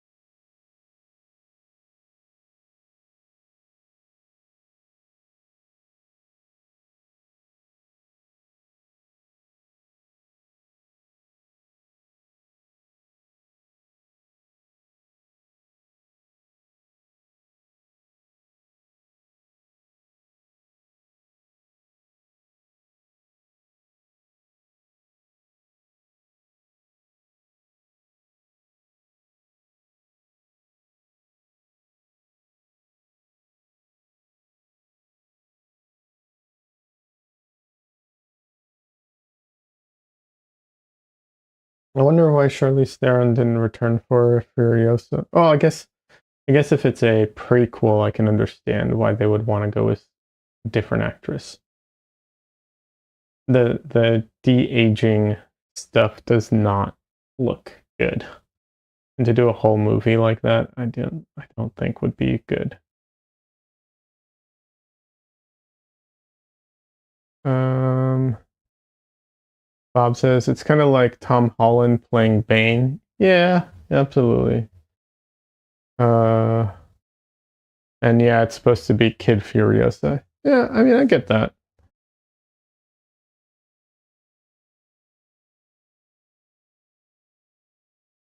I can understand why they wouldn't want Charlize Theron back for that. He definitely does not come off as Kid in a Furiosa. Tank Girl 2? Uh, what's that, Donley? Are they making Tank Girl 2?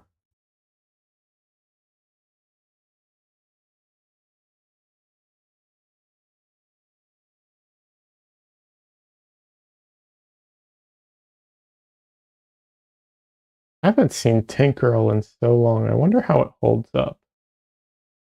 The design of it's cool, but I wonder how the movie actually holds up.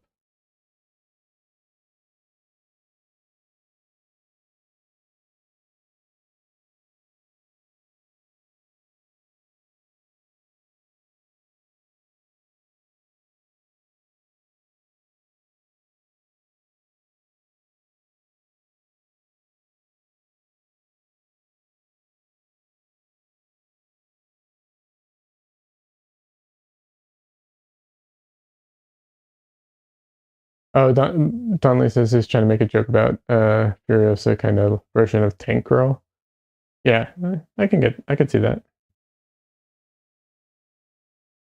Bob says there's also supposed to be a new Blade soon too. Yeah, I heard.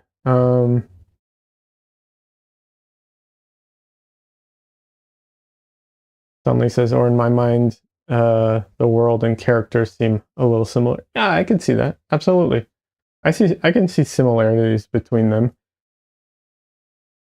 I mean, I would bet anything that Tank Girl was partially inspired by Mad Max in general, right?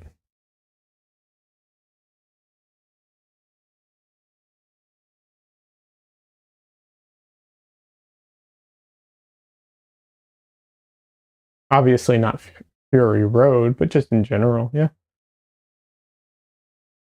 I'd be shocked if there wasn't some degree of inspiration there.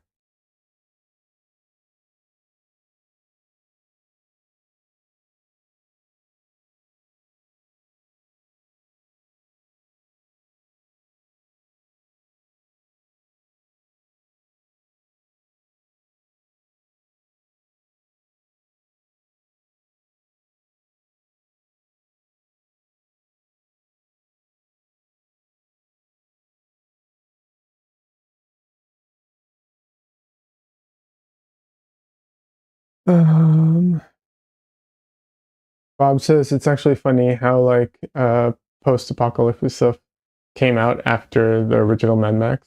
Yeah. Hunley says, oh hey, I managed to trip the auto mod. Yeah, you did because you used the bad word. I don't mind it. Yeah. Strong female characters, not taking any shit. So maybe Tank Girl is a little closer to Deadpool when they're the masking character. Yeah, she's not. She doesn't have the same Furiosa vibe to her. She's it's all more definitely all a lot more jokey and stuff.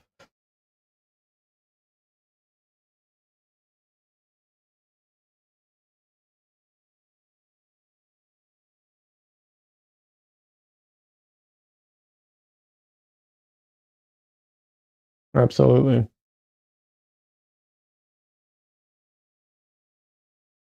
Mm.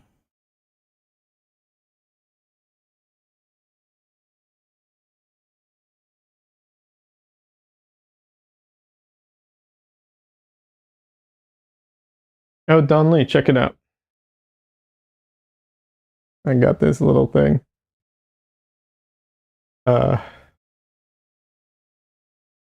it's just a Bluetooth keyboard, a trackpad thing, but now I can actually, you know, do stuff to my computer without having to constantly move out of frame. So silly, but I like it so much. Uh, Bob says, yeah, Mad Max tends to be quite a bit darker and serious. Yeah, absolutely. Wow, I found a phone from 2006. Yeah, right. It really kind of looks like it, but no, it's just you know, like I said, it's Bluetooth keyboard. Um, it's silly, but it's so useful. Looks like a Nokia. Yeah. Yeah. Luckily it's cheap. It's just cheap, a cheap, thing. But yeah, um, I need to remember to use it. But yeah, it's useful. All right. Making progress on this.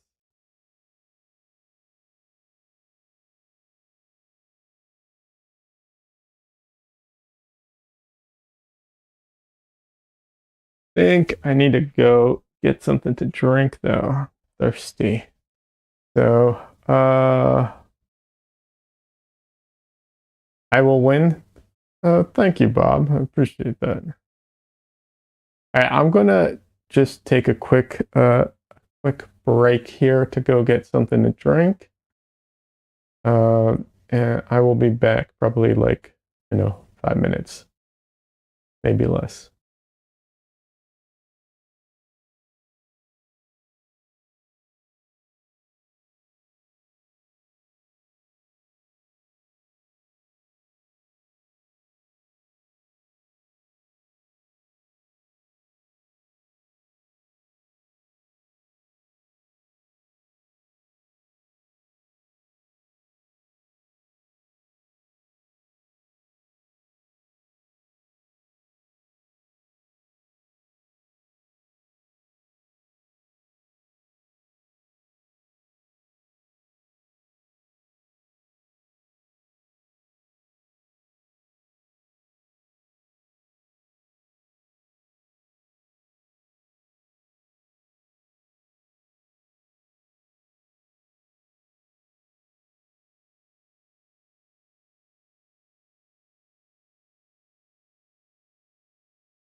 Hello.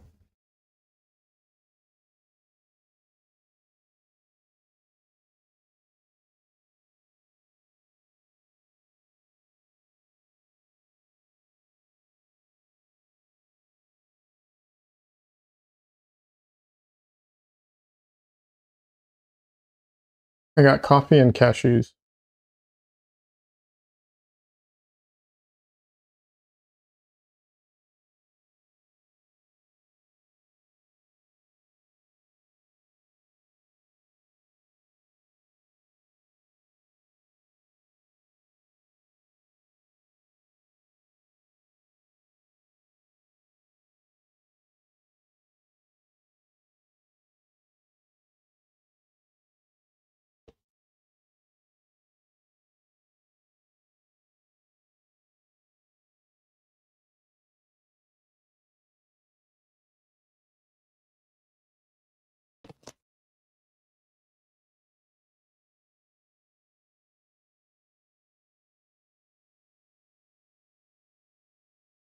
Pro tip, if you want some flavor in your cashews, just put them in your belly button for a few days. That is absolutely disgusting.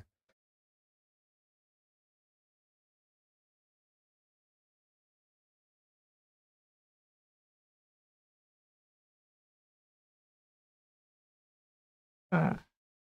All right, that's not working today. That sucks.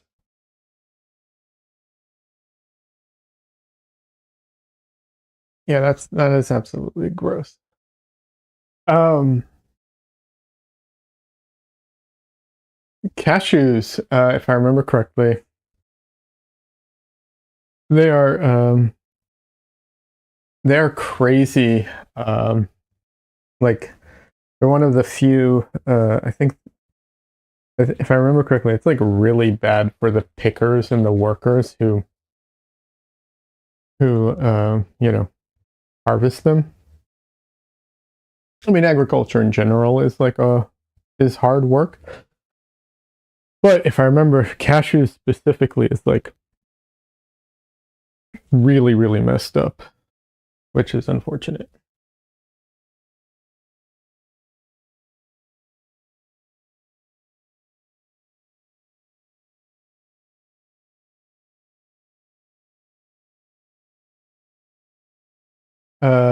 Yeah, it's covered in poison ivy, like poison. Yeah, something like that. I remember seeing something about it. Messed up.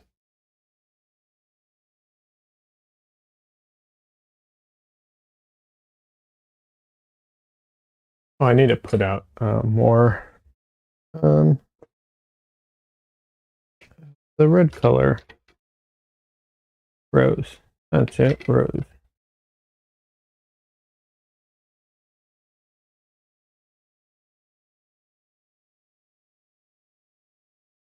Mm, I'll keep that. I have another tube of it somewhere.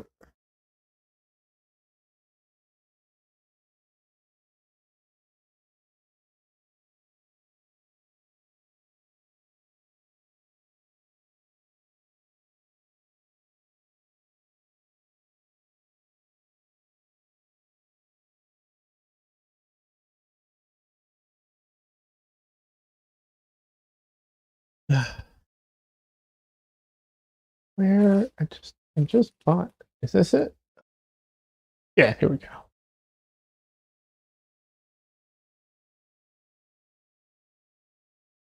Need to put out more. Yeah, 2023. Okay. Um, don't know that I'm that red, but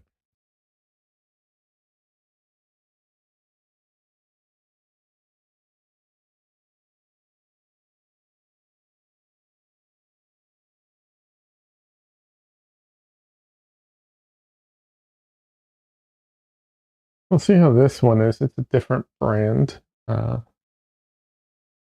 I'm trying to keep a little bit in the other tubes in case I want to take something for on the road kind of thing.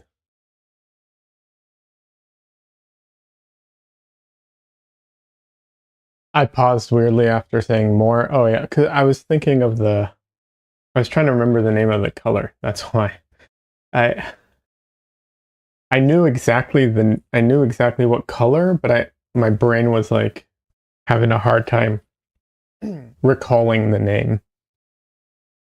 My brain is not good with names in general, so even things I know, even it, like the recall is just really slow sometimes for that stuff.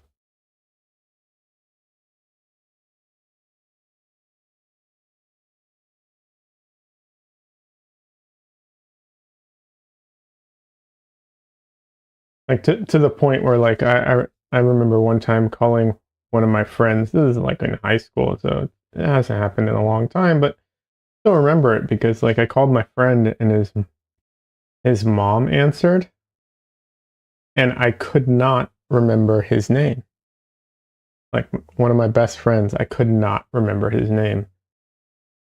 Uh, so eventually I just said, "Can I talk to your son?" Because I couldn't remember couldn't remember his name at the time.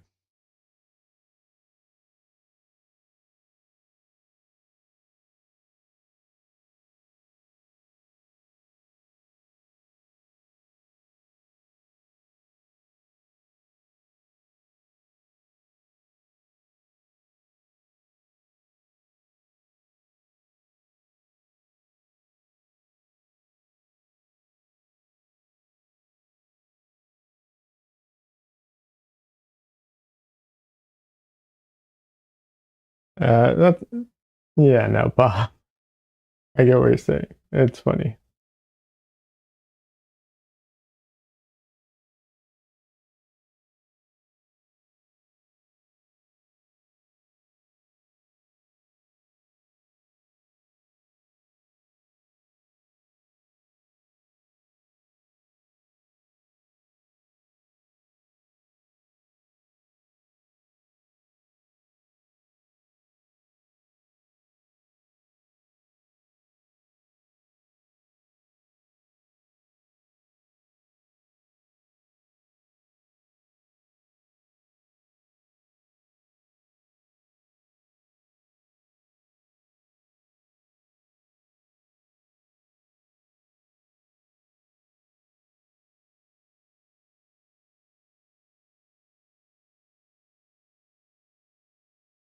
So a friend of ours that lives nearby recently had a kid.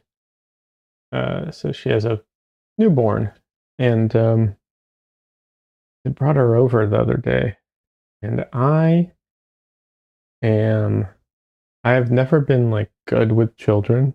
Like I don't know how to interact with kids and stuff very well. Yeah, I don't know. It's so weird to see like because I don't I don't have like close brothers and sisters. A lot of people they'll have family and everyone has kids and so on. I don't have that experience. A lot of my family I live far away from, so by the time I get to see people, if they're if someone has a newborn or something, it's like it's a while, you know. Yeah, they're like brand new babies, like like a month old baby. It's crazy how small they are. I know that's obvious, and it's not like I thought anything else. It's just seeing him in person is wild.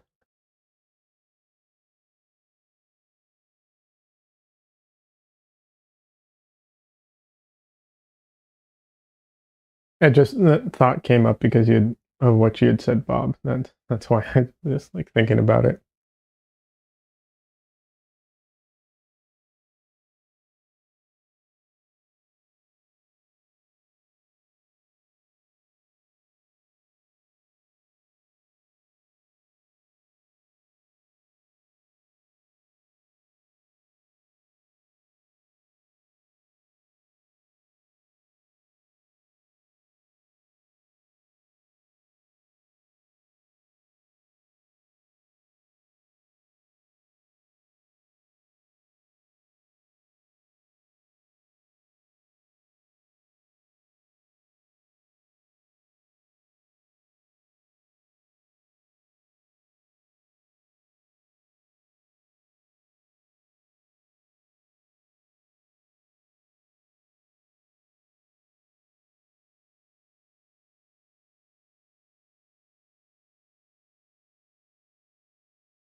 And after the stream today, I'm gonna have to go look and see if I can find that video from MXPX, the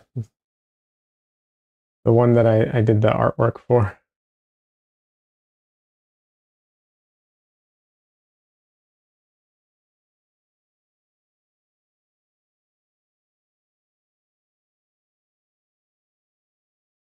Oh, Don Lee, I don't think you were here for this.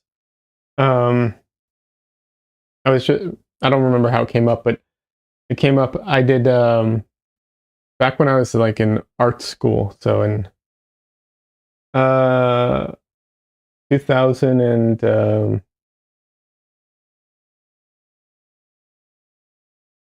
I think it was like 2004. I did um I did artwork for an MXPX video, music video. Um, I don't remember the name of the video though, so I'm gonna have to go back and look, try and find it.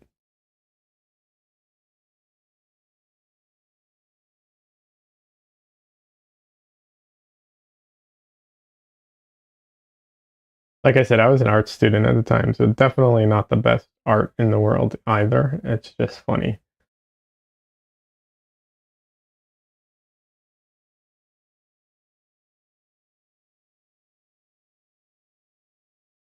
MXPX, yeah. Uh, I don't know. I wasn't like a fan at the time. I just got hired for it, you know.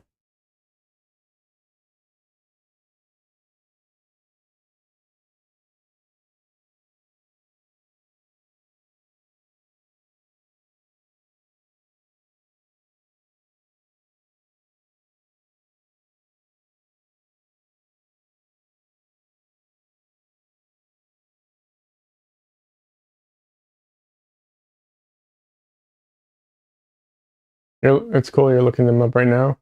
They're a punk band, yeah.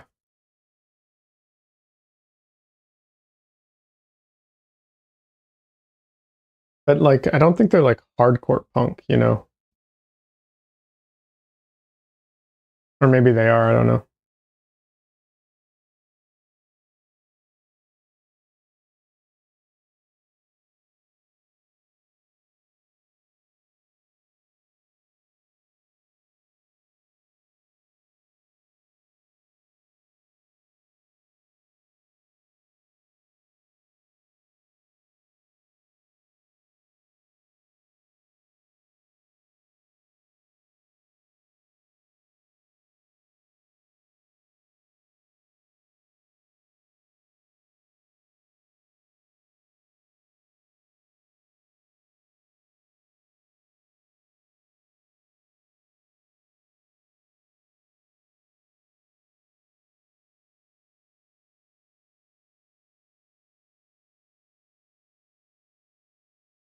Yeah, they had a video where the lead singer is pretending to like draw, you know, drawings of of his girlfriend or whatever that left him, something along those lines.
They sound a bit like Green Day-ish, you think? Yeah. Yeah, I could see that. Green Day or I don't remember what else. Maybe Blink 182.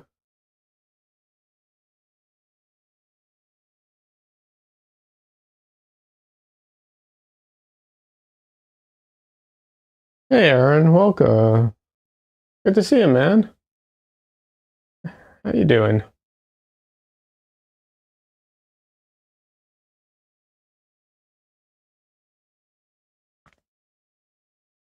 What are we talking about? We're talking about the band MXPX, an old punk band. You might know them. You're into, well, not exactly. You're good, enjoying life. That's good, man. I like to hear it. Aaron, oh, you've never heard of MXPX? That's fair. I'm not endorsing them or anything. We were talking about the fact that I did back when I was in art school, I did some drawings for one of their music videos. That's what was the discussion.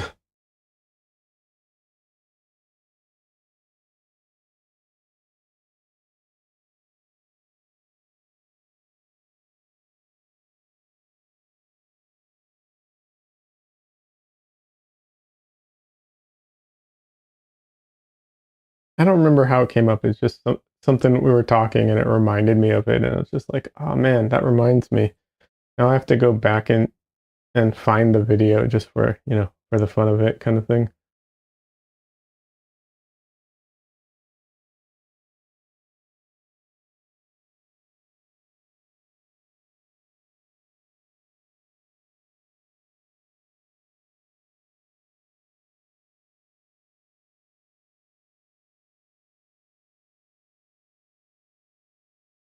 Yeah, that'd be cool to see. Yeah, and that'd be fun. Like I said, it was when I was in art school, so it's definitely not going to be my best work, but it's fun to see. I don't mind looking at my bad drawings either. Don Lee says, "Please do. I'd like to see it." Yeah, absolutely. I'll try and find it.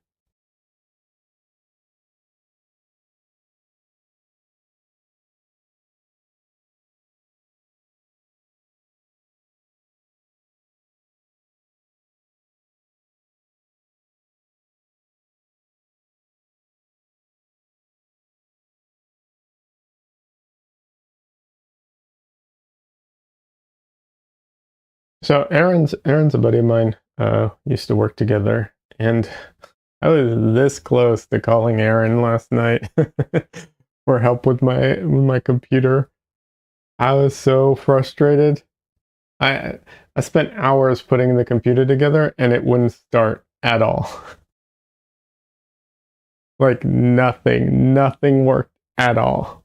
Like not nothing. Just plug in, nothing. Oh, I was so frustrated last night.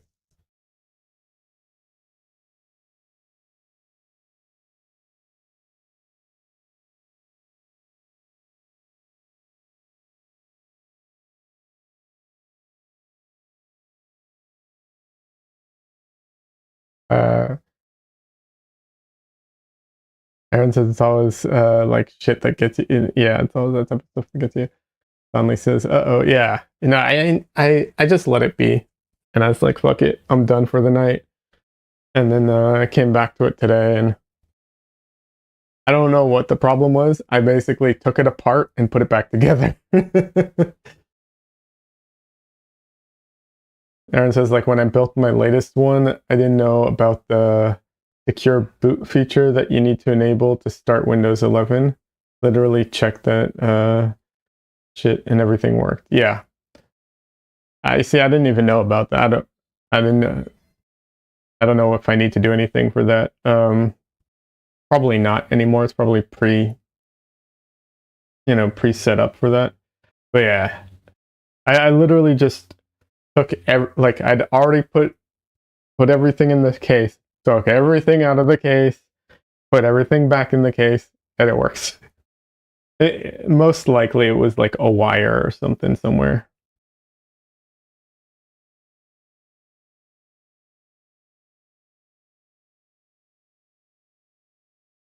But it's definitely like it is one of those things where it's like, this is why, this is why people pay people to do this stuff.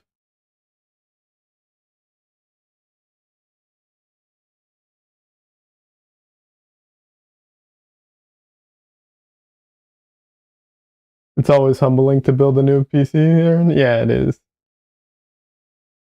Bob says, I think half the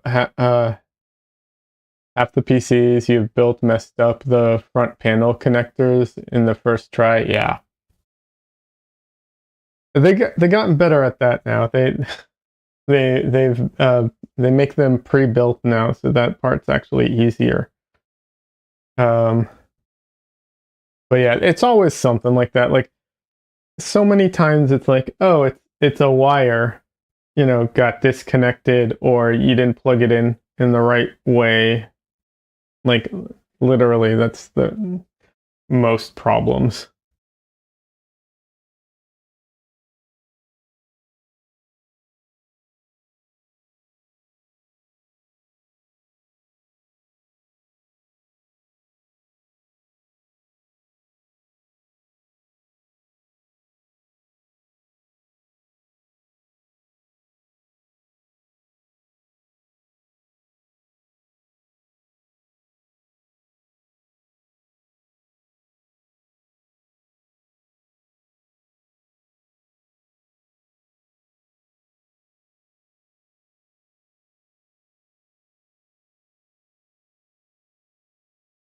Yeah, it's just like, oh man, it's late at night, and just get back to it tomorrow. And it's amazing how like when you take the pressure off, like I'm no longer trying to rush to get it done by before going to bed. The next day, I can just get to it on my own my own pace. This all kind of works out.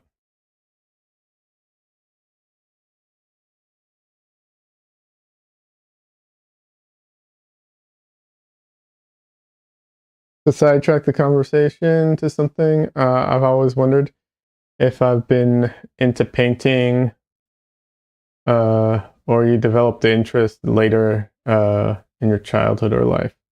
Hey, Aaron, no problem. Absolutely, I appreciate the question. So I was more into drawing and like cartoons, well, comic books, really. When I my first art lessons that I took, like the first art classes I ever took, were with this crazy Russian dude who was like he was like old school painter. So I learned how to draw and how to paint. Um, I didn't learn oils. I learned watercolor. Um, but even though I learned it, my focus was still on drawing and like comic book stuff, basically. Um, and then when I went to art school uh, after high school, that was still my focus. So even though I learned paint and acrylics and stuff, that was my main focus.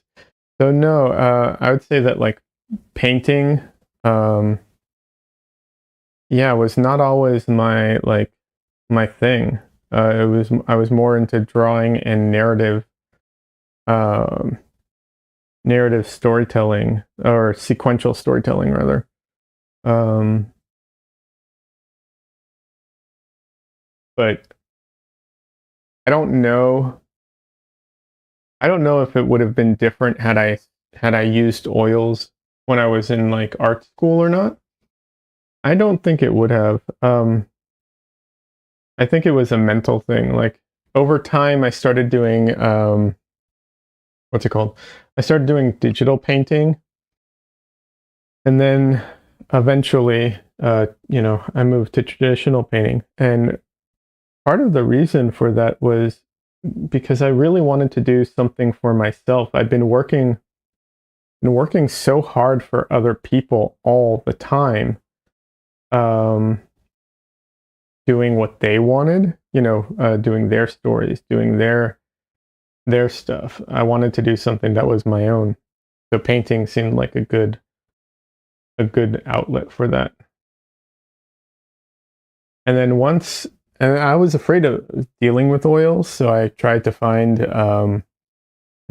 all kinds of alternatives to oil paints, or mediums that I would find that I would like other than oil paints. But once I hit once I got into oil paints and I kind of got the hang of them, it was all over. Like that, it just once I got a hang of them and it clicked, that was it. It was just like, okay, this is the medium. I like this so much more than anything else.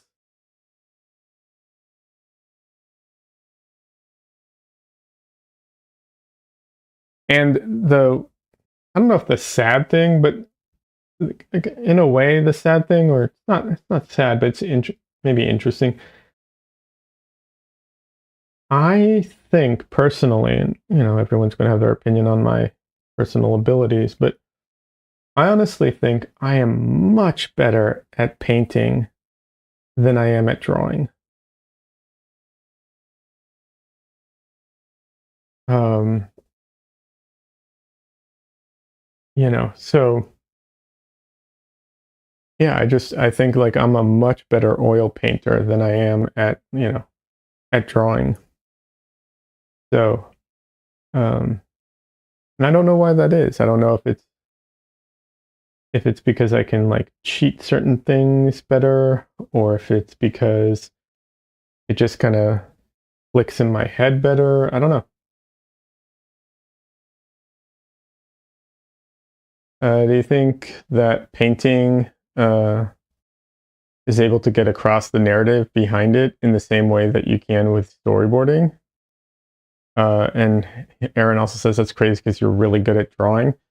Yeah, well, thank you. I appreciate that. But no, I don't. I think the difference is huge. Even though like painting relies on drawing skills, I think there's just some way in how it like clicks in my brain and how I understand it that I don't know. And as far as narrative, so it depends, right? I don't think. I mean, storyboards or comic books can get across a much bigger, broader story that like a single painting probably would struggle with, right? And there are also there are paintings like if you go back to the old masters, there are all those painters who they have like a whole scene. It's like a ton of people, and it makes a whole scene all at once kind of thing. Um, they're able to tell kind of a big story, I think, in a lot of ways. But no, I don't think it can. However, it's none of these things are. There's nothing like all the time, 100%. But I think what I'm able to do with with my paintings is I'm able to give a kind of a hint at a story. Um, the way I look at it is actually from music. You know how there are songs that like you. Oh, did I get disconnected? Oh, might have gotten disconnected. So there are songs that like the meaning of the song isn't 100% clear. The lyrics aren't um you know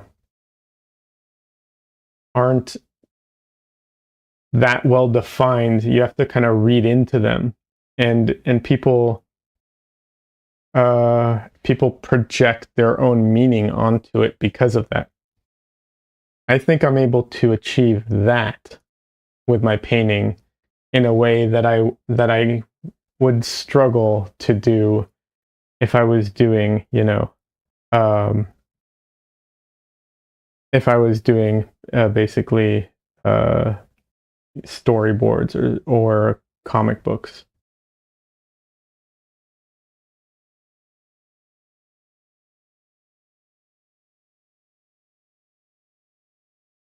Man, I think I need a smaller brush for this part because I'm struggling to get the detail in here.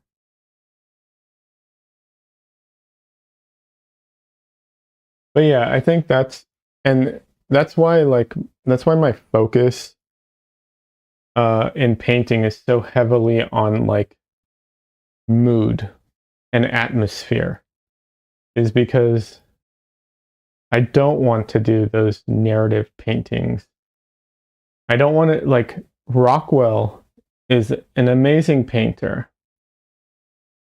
but all of his paintings are very very clear. Like the story is very very clear. Um and I don't want to do that.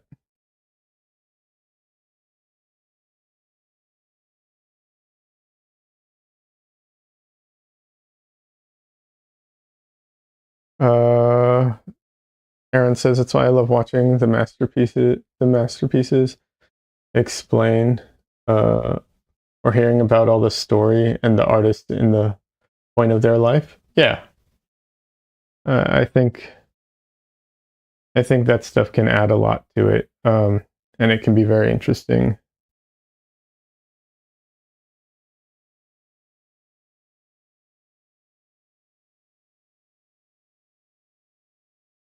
I'm probably going to have to finish this face off offline, off stream, because I don't think I can. Not sure I can do it from this distance.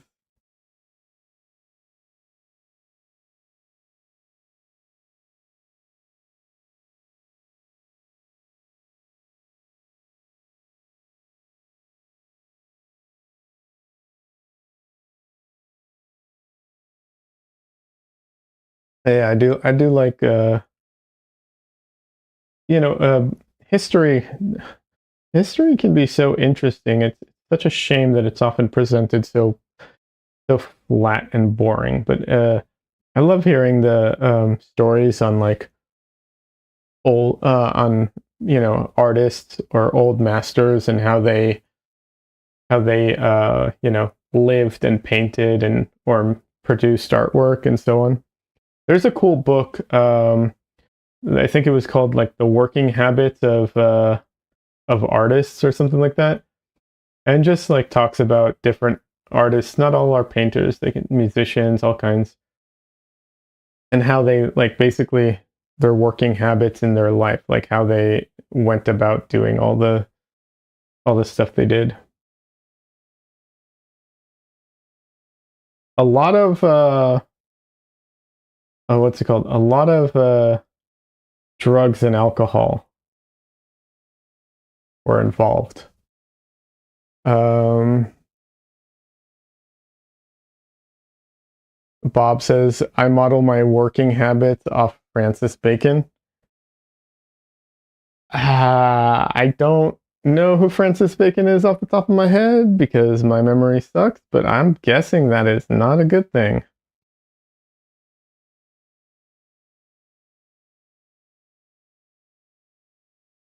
Yeah, a ton of opiate use too. Man, the old painters loved their opiates.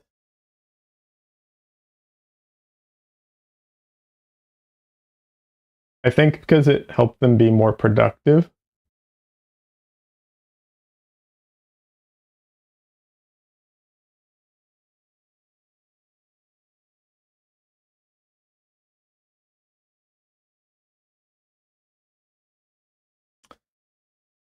Uh,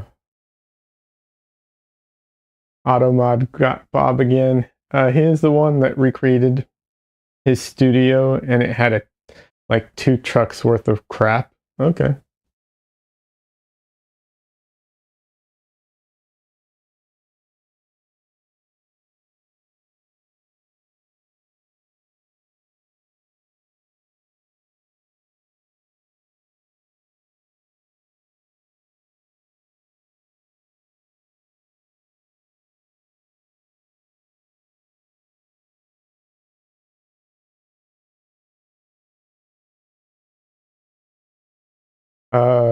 Aaron says, do I think the AI will discourage people from pursuing art, especially for analog practices like painting? Yes, it will. 100%. It already is. However, I actually don't think, or I don't know how much it will hurt real painting necessarily. I think where it will hurt real painters is just being flooded,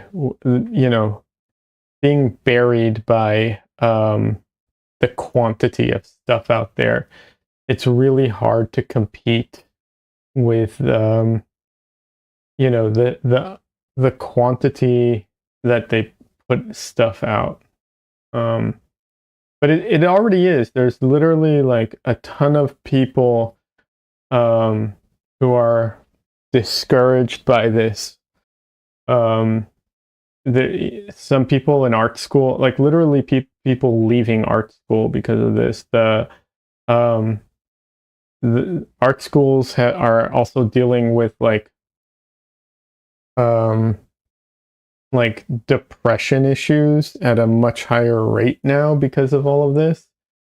Yeah, it's not good. I actually don't think it should discourage people, but it's going to. I don't think it should. Bob says, as opposed to some things AI is threatening, painting is also a thing a lot of people just do for fun. Well, so yeah, here's the thing about that, Bob. You're absolutely right that people do it for fun, and I do think that everyone should do it for the fun of it, right? But the problem with that is that people don't realize that in a way. Like there's this mentality of like, well, if you're not going to be the best, then why bother? And it's such a stupid way of thinking about it, especially in art. Like, especially in art. But I do understand how, why people think that way. The thing is, like, a lot of people, especially in America, don't make art because they're not good enough. And that's so dumb because, like, you could be not good enough to get a job making art, but, like, you can still make art. You can still have a good time doing it. There's no reason not to paint. There's zero reasons not to paint for the fun of it, other than like time, money, or not enjoying it. But there's no quality barrier that you have to pass to be like to justify painting. Just do it. It's fun. It doesn't matter. But people have this mentality that like, oh, well, if I'm no good, like, why even bother? Like, you don't have to be the best at it to do it. I'm pretty sure everyone who goes out and plays basketball at their local, YMCA or whatever, or park isn't, the best basketball player out there. That's cool too. You don't have to be. Bob says, true, I don't like George Bush's paintings, but he keeps cranking them out. Yeah. Aaron says, it is pushed so much, even at a professional level, that it makes it hard to stay positive at times. Oh, absolutely. You're talking about the AI? Absolutely. So, I don't know. Obviously, I don't know what's going to happen, but I have some theories.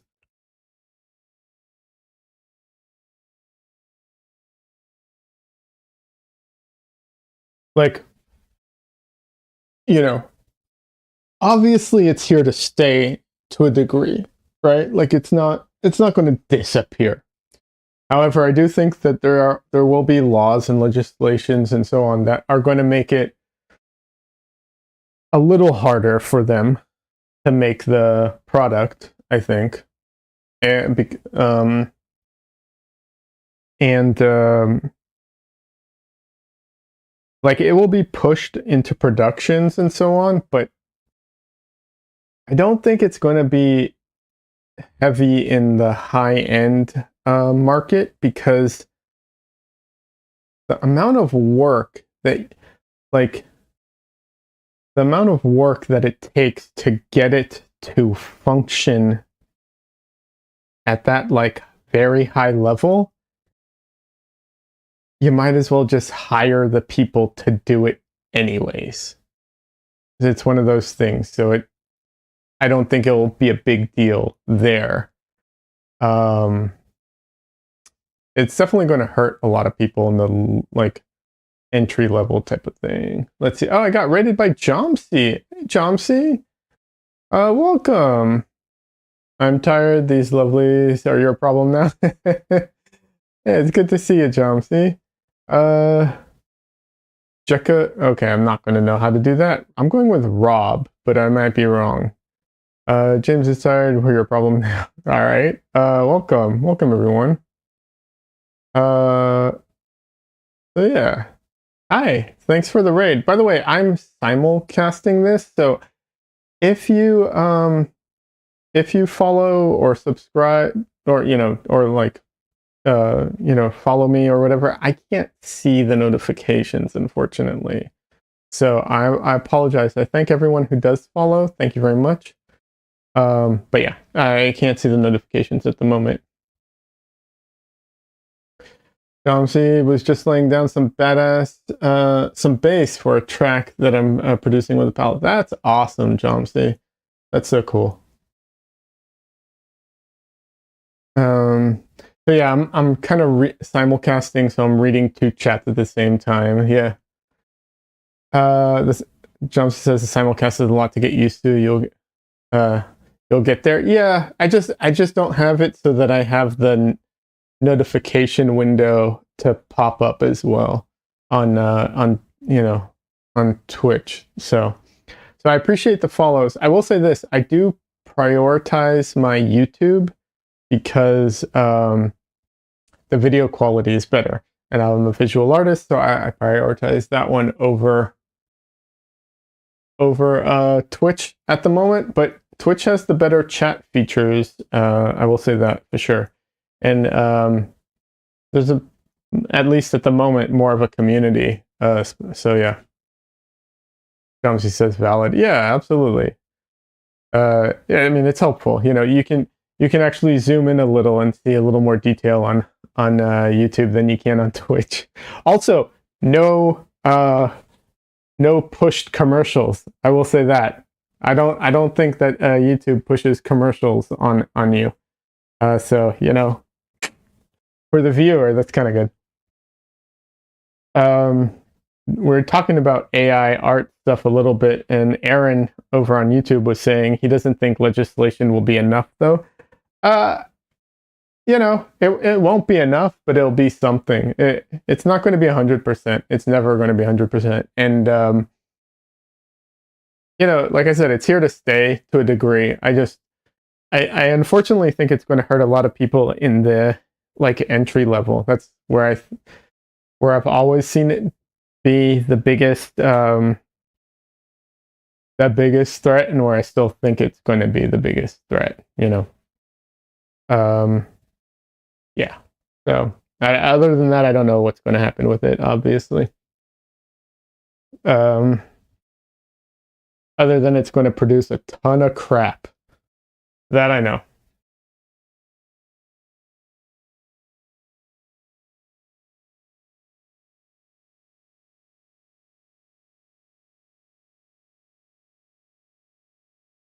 Jomsy, I would tell everybody to go follow you, but literally everybody in chat right now already follows you. I'm pretty sure. So, because everybody. But if anyone's watching the VOD, go follow Jomsy on Twitch. It's JAWMSIE.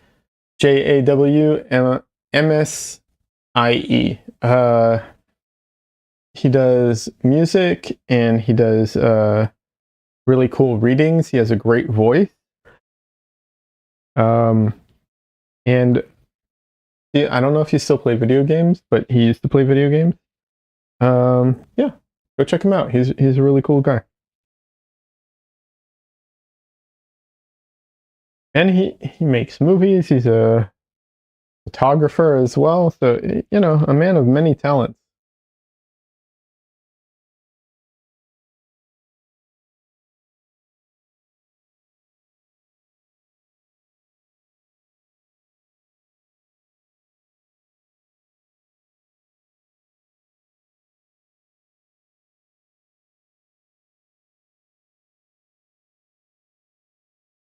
But yeah, Aaron, the AI stuff. It's gonna be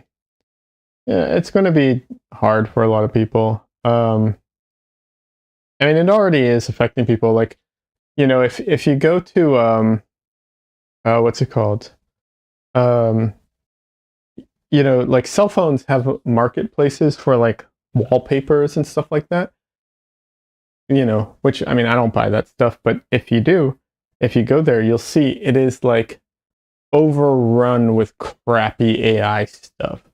And so even if you wanted to find something good by someone, unless you had a direct link, you're never going to find it. And that's just going to hurt a lot of people too. Jomsy says, I think what's going to happen with art is the same thing that happened with the automation of furniture manufacturing. There's going to be a lot of assembly line stuff that comes out for barely any money, and there'll be stuff made by human hands that people charge a premium for. Um, I can see that. I don't actually think that I mean, to a degree, but I don't think it's quite going to work that way. Um, you're not entirely wrong. I do think you have a point in some areas, like the places where it's going to be assembly line type of thing is like like IKEA or Target or Walmart, all these places that have artwork or design elements on their plates, on their packaging, or artwork that you can buy to like, just hang somewhere, the generic stuff. That's where that's going to happen. Absolutely. Um, yes, I think that will definitely like be a thing there, and it also sucks because there'll be less people doing the job to accomplish like the same amount of work. But yeah, and it's also going to hurt people who like it's going to hurt begin new artists who do like commissions, who do role tabletop role playing commissions for people who want drawings of their characters and so on. Like it's going to hurt all of those for sure.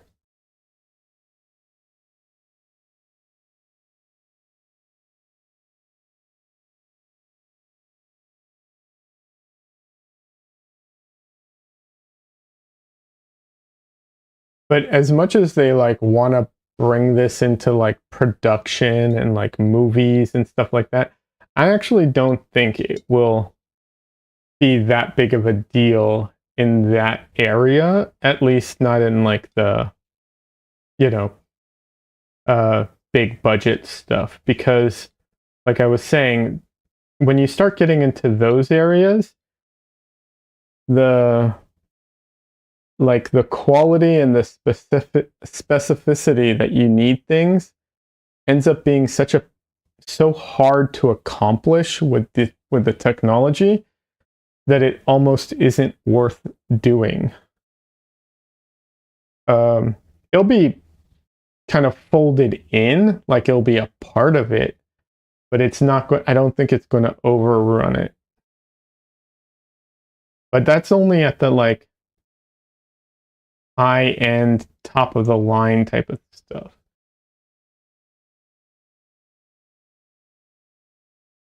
I don't I think everything under that is going to be affected. And like I said, it will be there. I'm not saying it's not going to be there at all. It's just not going to be so overwhelmingly detrimental that it will, you know, um, yeah, I don't think it'll be that big of a deal, I guess.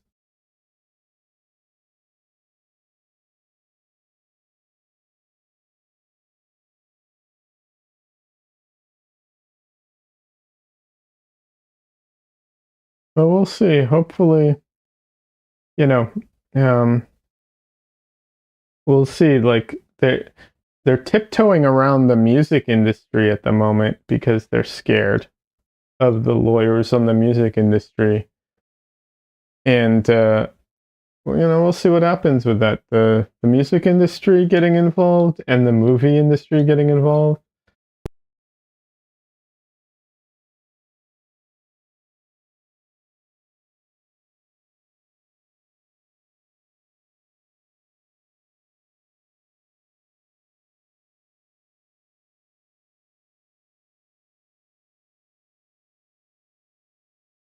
But that is honestly one of the reasons I started. Not the only reason, but one of the reasons I'm back at streaming is because you know, I want to get my artwork out there, and I don't want it to be just like another post on Instagram. You know, because it's so easy to just like just swipe by. So yeah.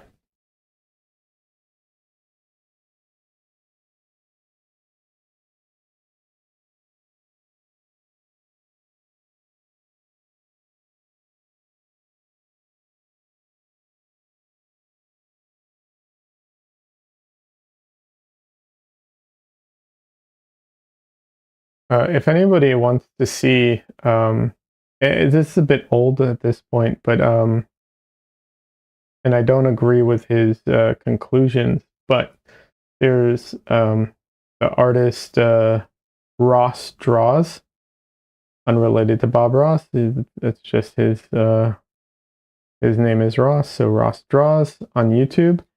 He did a video where he tried to produce artwork using AI. It's like a year or two old at this point. Um, and like I said, I do not agree with his conclusions at all. I'm not sure he would agree with his conclusions at this point. But he does show the process of like making artwork, like trying to make his own artwork with uh with the AI, and it looks like such a miserable process. Like takes all the fun parts out of art and just leaves the artist with like the tedious uh the tedious part of making art that isn't as enjoyable. Um so I definitely think that like that is not going to, like artists aren't going to, want to do that honestly. Like when you see the experience of using it, it's like, yeah, this is not why I make art, you know.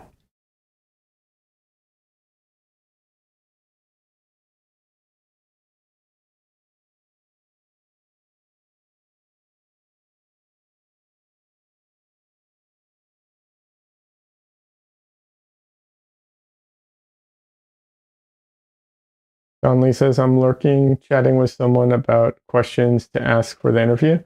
Hey man, yeah, absolutely. Good luck. And if you wanna, you're welcome to reach out to me too. If you wanna, if you have any questions, if it's kind of anything that I could be of help with, you're welcome to reach out to me, man. Um, I'm not an expert, but if it happens to be in something I know, you're welcome to.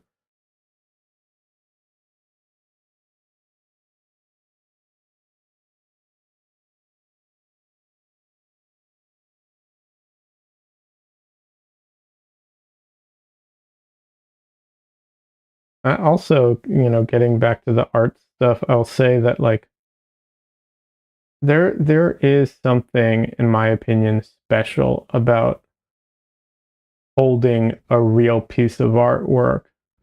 Don't get me wrong, I like prints and I like digital versions of things, and you know that no one can own all the art in the world, so those things have to be good enough for some of it.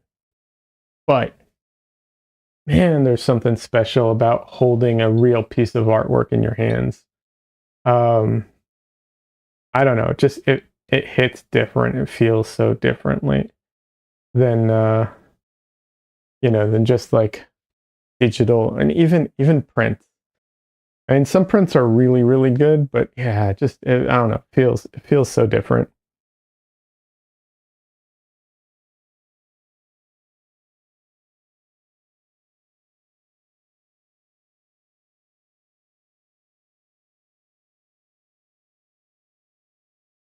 So I think as things become, if things end up going and becoming cheaper and cheaper and like easier to get a hold of and so on, I do think that the premium stuff will, not to everybody, but to some people will, um, you know, have more value.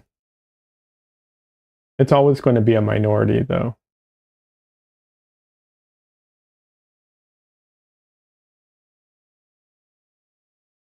I mean, it already is, right? Like, how many people actually own real artwork? I mean, here, this might be a sampling group of that's distorted, but I don't think most people buy real artwork.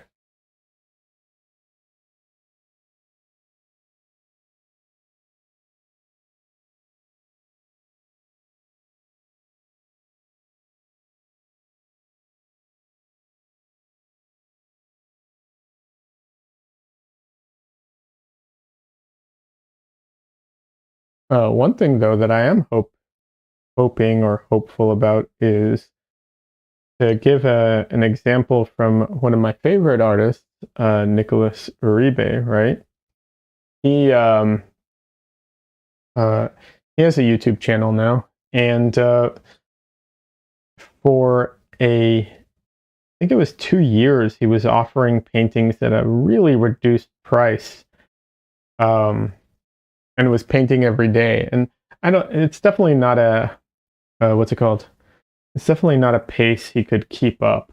But and he hasn't, like, now he works slower and charges a bit more for his paintings because he has to. There's no way he could. It was a breakneck speed. He was doing a he was doing a painting every weekday and selling it for 250. It was just unsustainable. But the reason I bring him up is because you know he did make a book which he was able to um, make money off of. I hope at least he made a profit off of that. And all these online or all these different avenues of bringing in some money can help maybe reduce the price that he would need, maybe not him but just in general, that he would need to um you know charge for paintings. So hopefully you don't have to be one of those you know artists like Damien Hirst, although, like, if you can, who wouldn't be, but hopefully you can get away with like not having such horribly expensive prices. That makes your art a little more available for other people. Bob says most people's artworks in their house is like live, laugh, love stuff. Oh, that's not art. That's like a commercials. That's just commercial stuff.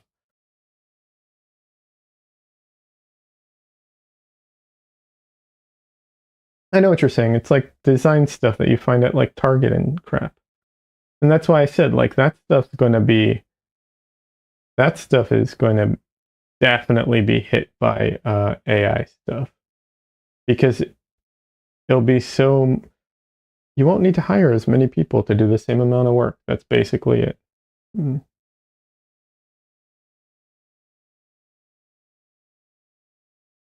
But yeah, that's what I'm saying. Like most people don't have original artwork in their house. And by original I mean like literally like an original painting or drawing, you know. Not not to mention prints or of you know, original artwork or something. Like that's just not the norm, unfortunately. So it's always been a minority, uh, you know, a small market kind of thing, and it will continue. That part will absolutely continue. Bob was saying, yeah, I was agreeing with you that most people don't own actual art. Yeah, no, I know you were agreeing with me. I'm sorry if it sounded like I thought you weren't. I was just trying to explain what I meant and what, you know, absolutely. No, most people don't. You know, I've seen like photos, like if you go to IKEA, you know, you'll see they have like these photos or paintings of like scenery or something. And it's the same thing. It's like, yeah, that's not, you know, I wouldn't consider that like real artwork, you know. I mean, it is, but it's so mass produced, you know. That's not like original stuff. But yeah, it's always been a smaller market.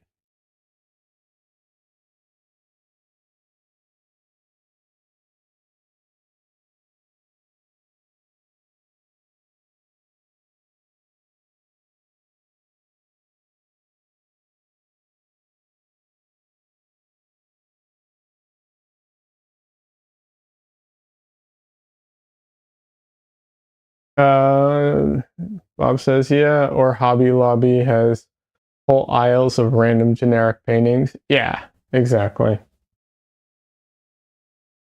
Exactly. Stuff like that.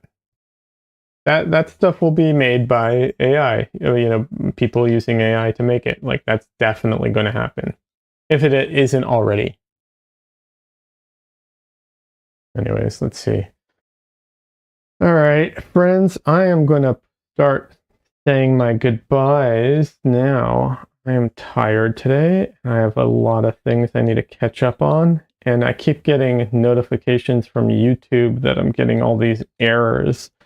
Luckily, I don't think it's actually affecting the stream, but yeah. I'll be honest. I also want to build my new computer. I'm excited. I want to go do that, and I have before I can do that, I have to actually make up some work. So I just have a lot on my plate this weekend. Have a good night. Thank you. Yeah. I usually take a while to say goodbye. I take like 10, 15 minutes usually because I don't, you know, I know that sometimes like people will come in right as I'm saying goodbye or want to say something or whatever. So I give it a good like 10 minutes, you know. But yeah, I stream. I'm going to be back tomorrow night. Monday night, Wednesday night I stream. Um yeah, I've been pretty happy. I've been able to keep it consistent for a while now, so, you know, little pat on the back for myself. Gotta celebrate the wins, you know.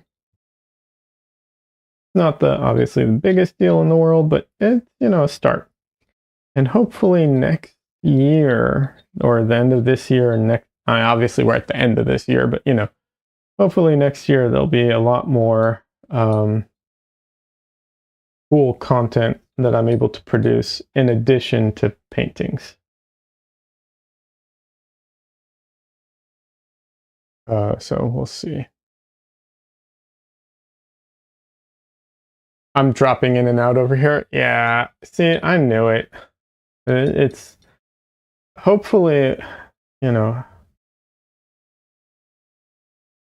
hopefully I get everything set up. I don't think I'll have it by tomorrow, unfortunately, but Yeah. Hopefully the new computer will solve some of these connection issues that I've been having. Uh, yeah, because I'm not happy with that. If it doesn't, then I'm going to have to be calling my internet provider. But I do think it's on. I don't think it's them. I think it's my computer.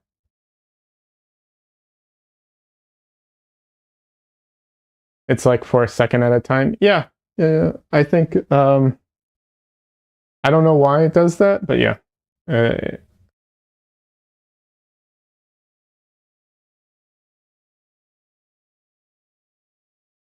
all right. So as far as the painting goes, I made good progress. I think a little slow, but whatever. I'm always slower when I stream because of all the talking and reading and everything. I'm happy to do it. I'm not complaining. I'm just saying, like, it's just part of it. Some progress was made. The faces I'm going to do off stream because, like, I just can't get the detail in on stream, unfortunately. Um, yeah, deal, but yeah. Otherwise, obviously, I need to get rid of the like drawing marks that I have in there. But yeah, this is going to be a looser painting, so it's coming along pretty well. We'll see. I might actually start a new painting tomorrow night. Um, I don't know. Maybe I'll get to the faces tonight, and then I'll leave the rest of it for stream tomorrow. That might work.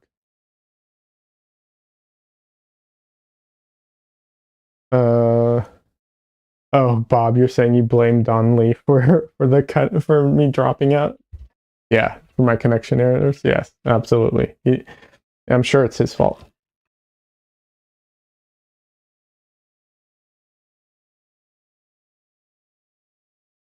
All right. I'm going to exploit my cat for a moment. So we'll get a little bit of cat goodness in here. Log off. So, Tristan, baby boy. Oh, baby boy. So sleepy. He's so sleepy. Oh,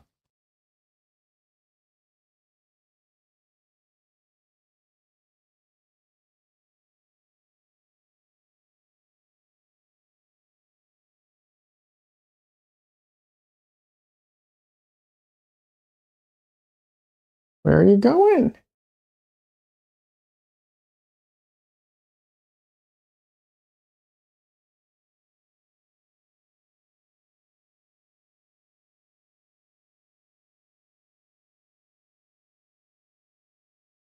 Say goodbye, Tristan. Say goodbye.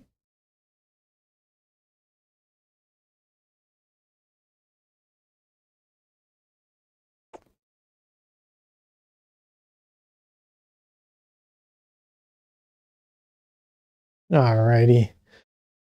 I'm calling it a night. Have a good one, everybody. See you tomorrow night. Bye, Dresden. Yeah, bye, Dresden. All right. Have a good one, everyone.